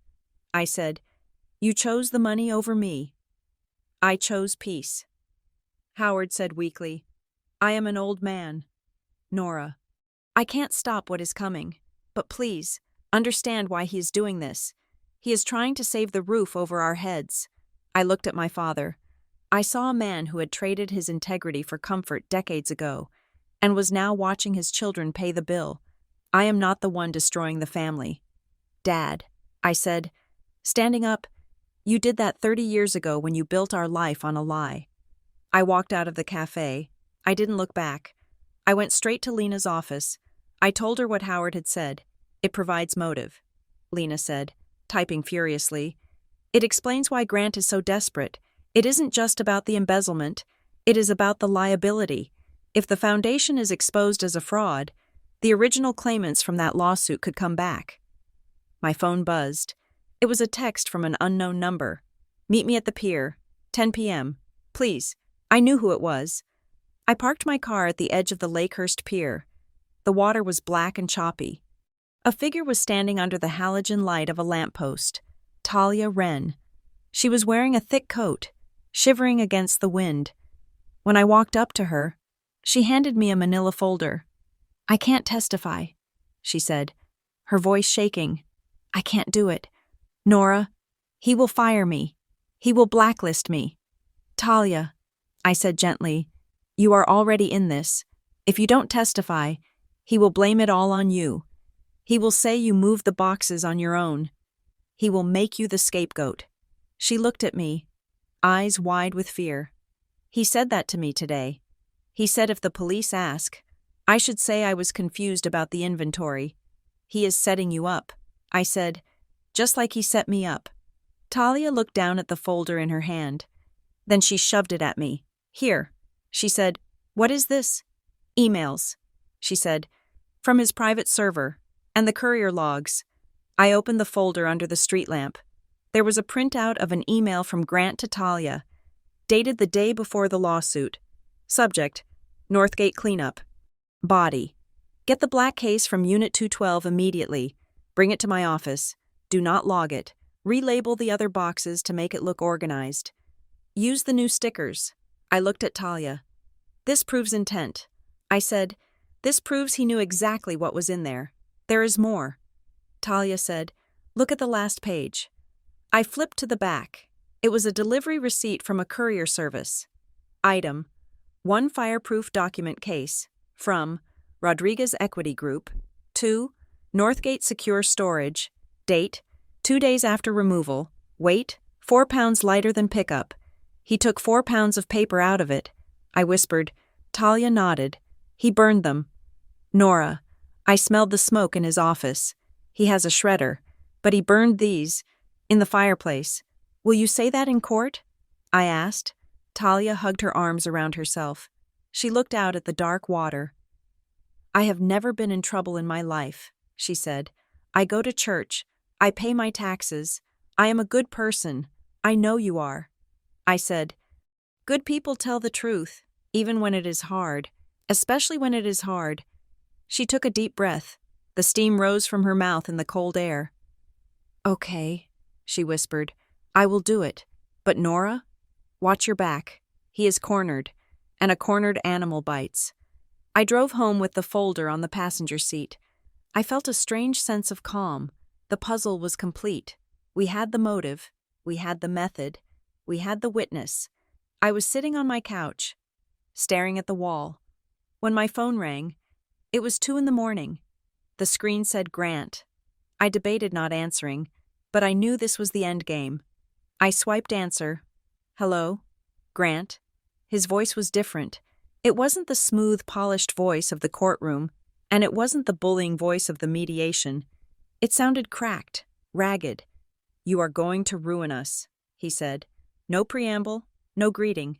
"I am telling the truth." I said, "The truth?" He laughed. A wet, choking sound. "You think you know the truth? You think you are some kind of saint. Nora? You lived in that house. You went to those private schools. You drove the cars. Where do you think that money came from?" I didn't know. I said, "You didn't want to know," he shouted. "You were happy to be the princess as long as you didn't have to look at the slaughterhouse. I was the one who had to shovel the blood. Nora, I was the one Dad told.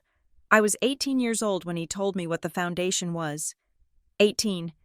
Do you know what that does to a kid? To be told that his whole life is built on a crime? So you decided to keep committing it?" I asked. "I decided to protect the family," he yelled. "I kept the business floating. I paid the bribes. I paid the settlements. I kept Mom happy. I kept you safe. And this is how you repay me? By handing the evidence to a judge? You stole from me. Grant," I said quietly, "you sued me. You tried to gaslight me into thinking Mom was crazy. That isn't protection. That is predation. I had to," he said, his voice breaking. "I needed you to sign the release. If you signed, the audit goes away. If the audit goes away, we survive. I said, "You mean you don't understand what Dad will lose if you do this," Grant said. His voice dropped to a whisper. It wasn't a threat anymore. It was a plea.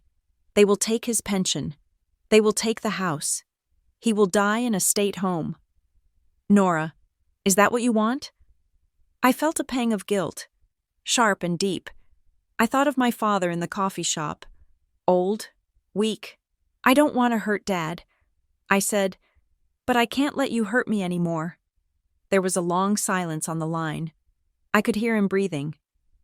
"If you walk into that courtroom tomorrow," he said, his voice dead and flat, "you are dead to us. You have no brother. You have no father. You are an orphan." I gripped the phone. Tears pricked my eyes, but I didn't let them fall. "I have been an orphan since Mom died. Grant," I said, "you just made it official." I hung up. I turned off the phone. I turned off the lights. I sat in the dark. Tomorrow was the trial, the climax, the reckoning. I wasn't scared anymore. The fear had burned away, leaving something harder, cleaner. I thought about what I needed to say on the stand. I didn't need to be a lawyer. I didn't need to be a forensic accountant. I just needed to be Nora. I pulled a note card from my purse. I clicked my pen. I wrote down a single sentence. It wasn't a legal argument. It was a mission statement. I am not here to punish him. I am here to stop the lie. I placed the card on the table next to Mom's cedar box. I went to the window and watched the sun start to rise over Briar Glen. The sky was turning a pale, bruised purple. It was morning, the day of the trial. I went to the closet and pulled out my suit. I brushed it off. I put on the necklace Mom had given me, the one Grant claimed I stole. Let him claim it. I thought, let him claim the sun and the moon. Today, the bailiff was going to read the list, and the world was going to see exactly who owned what. The Lakehurst Superior Civil Division building was designed to make you feel small. The ceilings were too high. The marble floors echoed with the click of hard-soled shoes, and the air always smelled of floor wax and stale coffee. I walked in at 8 in the morning on the day of the trial, flanking Lena Park like a second-string quarterback walking behind the starter. Megan was already there, sitting in the front row of the gallery. She gave me a small, tight nod.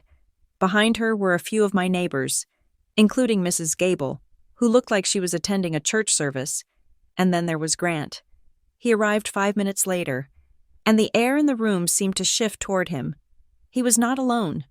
He was surrounded by a phalanx of suits, executives from Rodriguez Equity Group, junior associates from Kessler and Rourke, and a few people I recognized from the foundation's donor circle.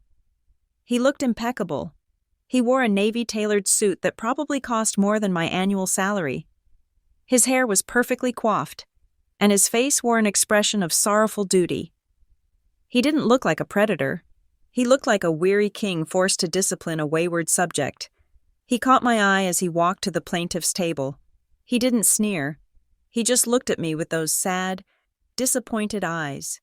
It was a look designed to make me feel like a child who had broken a vase. I sat down next to Lena. I placed my hands on the table. They were steady. All rise. The bailiff boomed. Judge Holloway swept in. She was a woman in her 60s with a face carved from granite.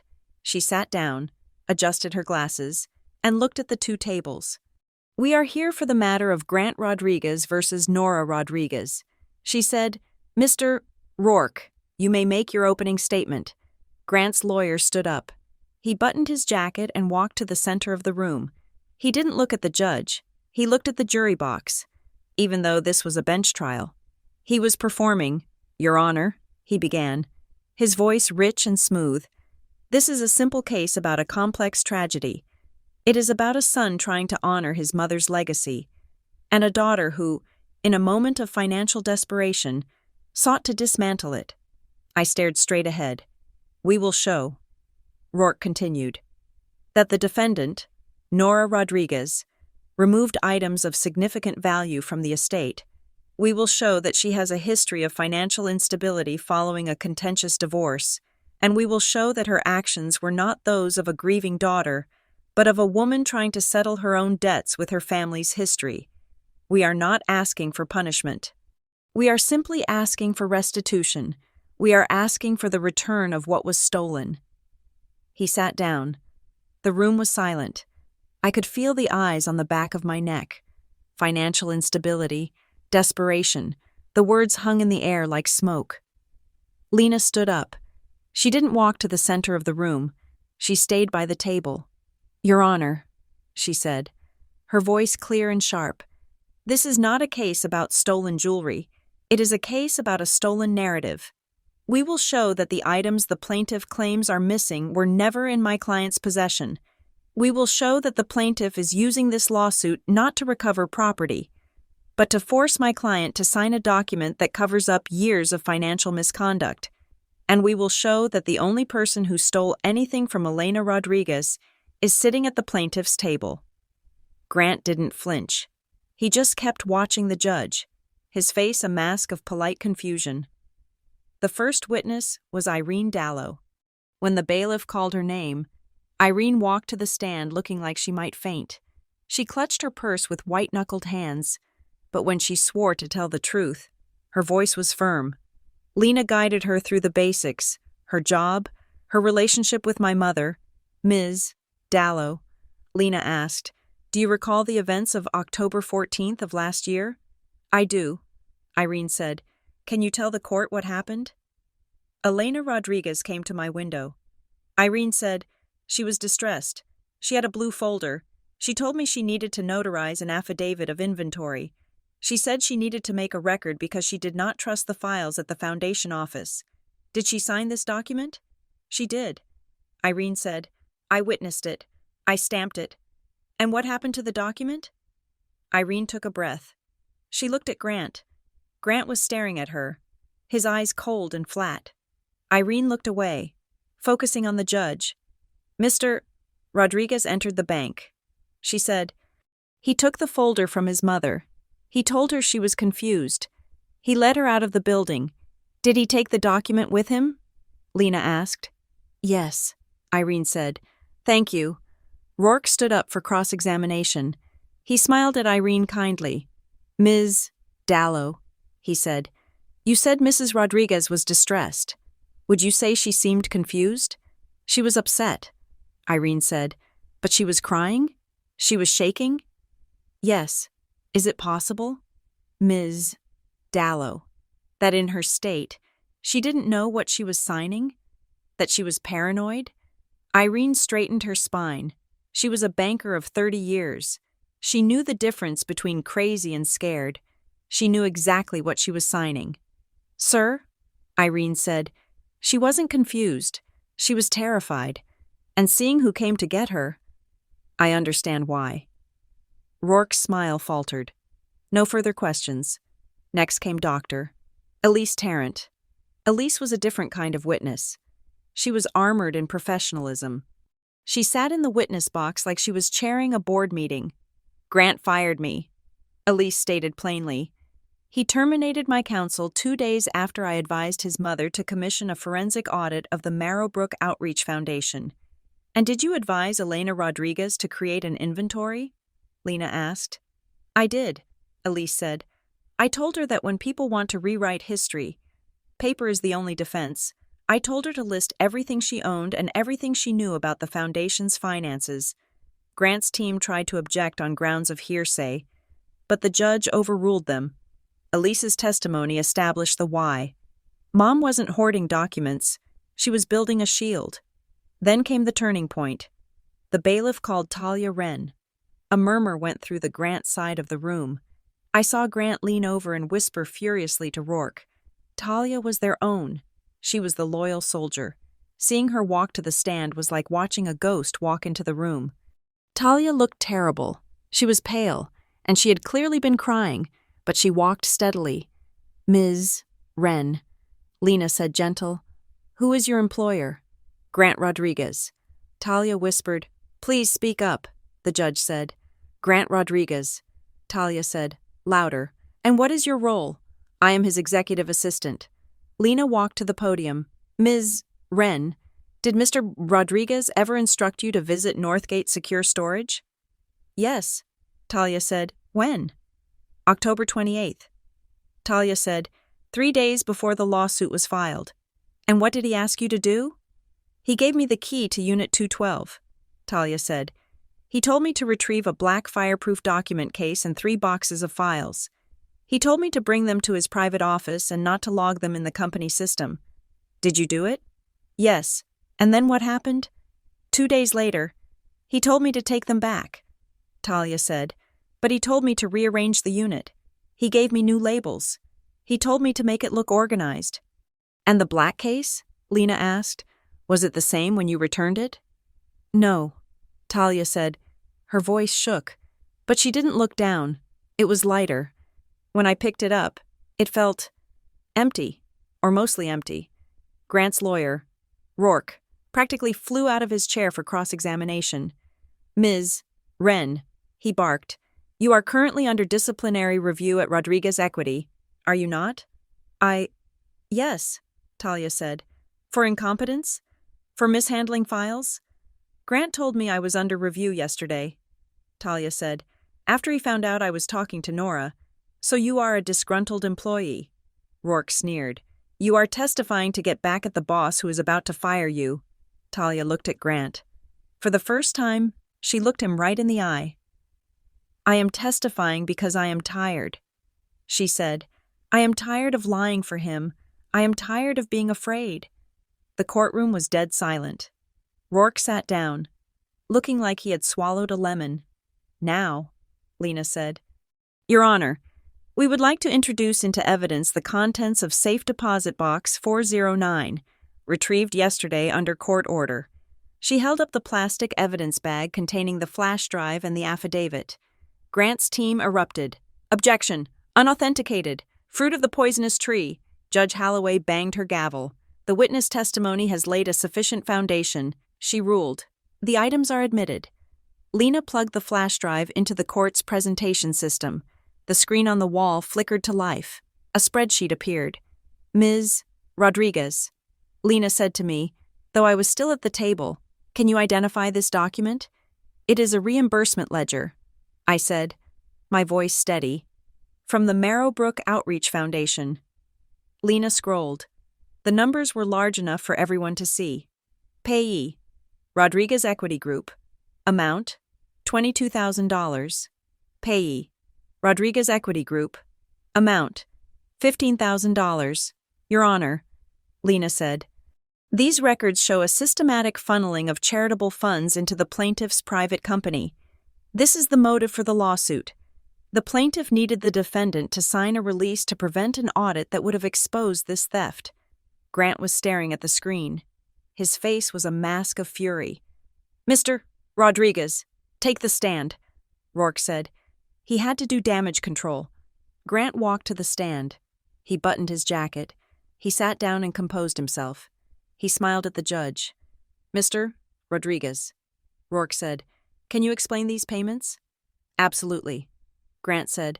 His voice was calm, reasonable. "My company provides extensive management services for the foundation. We handle the leasing, the event planning, the logistics. These are standard vendor fees. We actually charge the foundation below market rate. I am subsidizing the charity, not stealing from it." "And the storage unit?" Rourke asked. "Why did you have Ms. Wren move the boxes?" "I was conducting an inventory," Grant said. "I wanted to make sure Mom's things were safe. I returned them exactly as I found them. Ms. Wren is mistaken about the weight. She is a confused young woman. He was good. He was so good." He made it sound like he was the benevolent caretaker dealing with a hysterical sister and an incompetent assistant. Then it was Lena's turn. She didn't smile. She picked up a piece of paper. "Mr. Rodriguez," she said, "you claim these payments were for services rendered. Specifically, this payment on February 4th for office lease management?" "Yes," Grant said. "We renegotiated the lease for the outreach center. And you personally handled this negotiation?" "I did. It required a high-level touch." Lena held up the paper. "This is a travel manifest from your company jet," she said. "On February 4th, the date of this alleged negotiation. The flight logs show you were in Cabo San Lucas." Grant blinked. I handled it remotely." "From a golf course?" Lena asked. "Because your credit card statement shows a charge for green fees at 12:30 p.m. Grant shifted in his seat. "It was a phone call," he said tightly. "An $18,000 phone call?" Lena asked. She picked up another paper. "And this payment to Silver Anthem Strategies." She said, "A crisis PR firm. Why does a local charity need crisis management?" "We live in a complex media environment," Grant said. "We need to be prepared." "Prepared for what?" Lena asked. "Or were you paying them to bury the story about the EPA violations at your waterfront development?" "Objection!" Rourke shouted. "Irrelevant. Sustained," the judge said. But the damage was done. Grant looked sweaty. His polish was cracking. And finally, Lena said, "The black case? You claim you returned it intact?" "I did," Grant said. "You never removed a ledger? You never removed a restructuring agreement?" "I did not." Lena turned to the judge. "Your Honor, we request that the black fireproof case, currently held in evidence by the court inventory officer, be brought out and opened." Grant froze. The judge nodded. "Bailiff, bring in item 42. The bailiff wheeled in a cart. On it sat the battered black metal case from the storage unit. "Mr. Rodriguez," the judge said, "do you have the key?" "I do not," Grant said. "I told you. I returned it." "Actually," Lena said, "we have the key." She held up the ring of keys we had found in the safe deposit box. "The backup keys." "Your Honor," Lena said. "May I?" The judge nodded. Lena walked to the cart. She inserted the key into the lock. It turned with a heavy clunk. She flipped the latches. She lifted the lid. The courtroom leaned forward. Lena reached in. She pulled out a thick, leather-bound book. "The original ledger," she said. She reached in again. She pulled out a blue folder. "And this," she said. She opened the folder. "This is a document titled Foundation Restructuring and Liability Release," she said. "It is dated 6 months ago. It bears Grant Rodriguez's signature, and at the bottom, there is a blank line. Underneath the line is the name Nora Rodriguez." She turned to Grant. "Is this the document you wanted her to sign?" she asked. "Is this why you sued her? Is this why you threatened to bankrupt her? Because you needed her signature to turn the foundation into a private trust and hide these records forever?" Grant didn't answer. He just stared at the folder. "Answer the question." The judge said, "It was necessary." Grant whispered, "Excuse me?" Lena said. "It was necessary," Grant shouted, suddenly standing up. The veins in his neck bulged. "You don't understand. The liability from the old lawsuit. If the foundation is audited, the settlement is void. We lose the house. We lose everything. I was trying to save us." The silence that followed was absolute. He had admitted it. He had admitted the fraud, the motive, everything. But Lena wasn't done. She had one final nail to drive into the coffin. "Your Honor," she said, "there is one last matter. The plaintiff's claim regarding the stolen personal property." She picked up a document. The plaintiff submitted a list of items he claims Nora Rodriguez stole. He calls it the possession list. He demands she return these specific items. She handed the list to the bailiff. "And," Lena said, picking up the yellow legal pad sheet from the safe deposit box, "this is the inventory affidavit, signed by Elena Rodriguez and notarized by Irene Dallow." She handed that to the bailiff as well. "Bailiff," Lena said, "please read the first 5 items on the plaintiff's demand list." The bailiff adjusted his glasses. Item 1, the bailiff read, "Antique Patek Philippe watch." Item 2, "Diamond and sapphire cocktail ring." Item 3, "Ledger covering years 1998 to 2004. Item 4, "Blue folder containing restructuring drafts." Item 5, "Cedar box containing personal correspondence." "Now," Lena said, "please read the first 5 items on the mother's affidavit." The bailiff looked at the yellow paper. He frowned. He looked back at the first list. Item 1, he read, "Antique Patek Philippe watch." Item 2, "Diamond and sapphire cocktail ring." Item 3, "Ledger covering years 1998 to 2004. Item 4, "Blue folder containing restructuring drafts." Item 5, "Cedar box containing personal correspondence." Gasps rippled through the gallery. Even the judge looked stunned. "They are identical," Lena said, word for word. "Even the items Nora never had, like the restructuring drafts, are on Grant's list." She turned to Grant, who had sunk back into his chair, his face gray. "Mr. Rodriguez didn't know what Nora had," Lena said. "He didn't know what was in the house. He only knew what was on the list his mother made. The list he stole from her hands at the bank. He used his mother's own protective inventory, the document she created to keep him away, as a shopping list to sue his sister. He wasn't looking for stolen property. He was hunting for the evidence his mother hid." She dropped the paper on the table. "Rest the defense," Lena said. The verdict didn't come immediately, but the outcome was clear before we even left the room. Judge Holloway looked at Grant with an expression of profound distaste.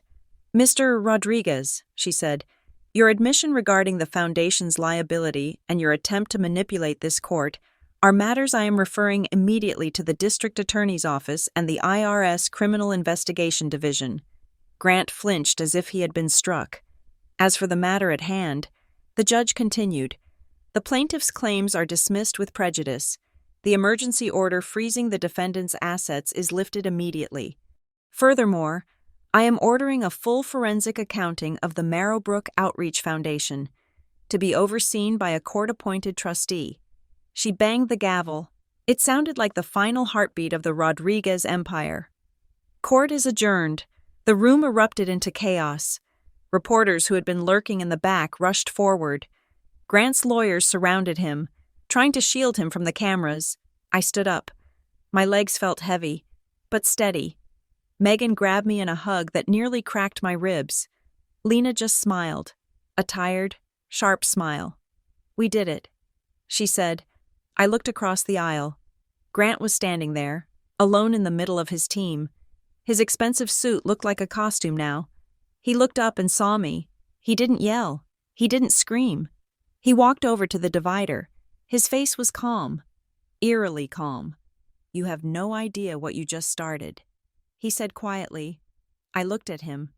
I looked at the brother I had idolized, the brother I had feared, the brother who had tried to erase our mother. I didn't start it. "Grant," I said. I finished it. I turned my back on him and walked down the aisle. Outside, the air was crisp and cold. The sun was shining on the concrete steps of the courthouse. I took a deep breath. It smelled of car exhaust and city grit. But to me, it smelled like oxygen. I didn't know what would happen next. I knew there would be investigations. I knew my father would lose his house. I knew the name Rodriguez would be dragged through the mud. But I also knew that tonight, for the first time in a year, I would sleep. I would go home to my townhouse in Briar Glen.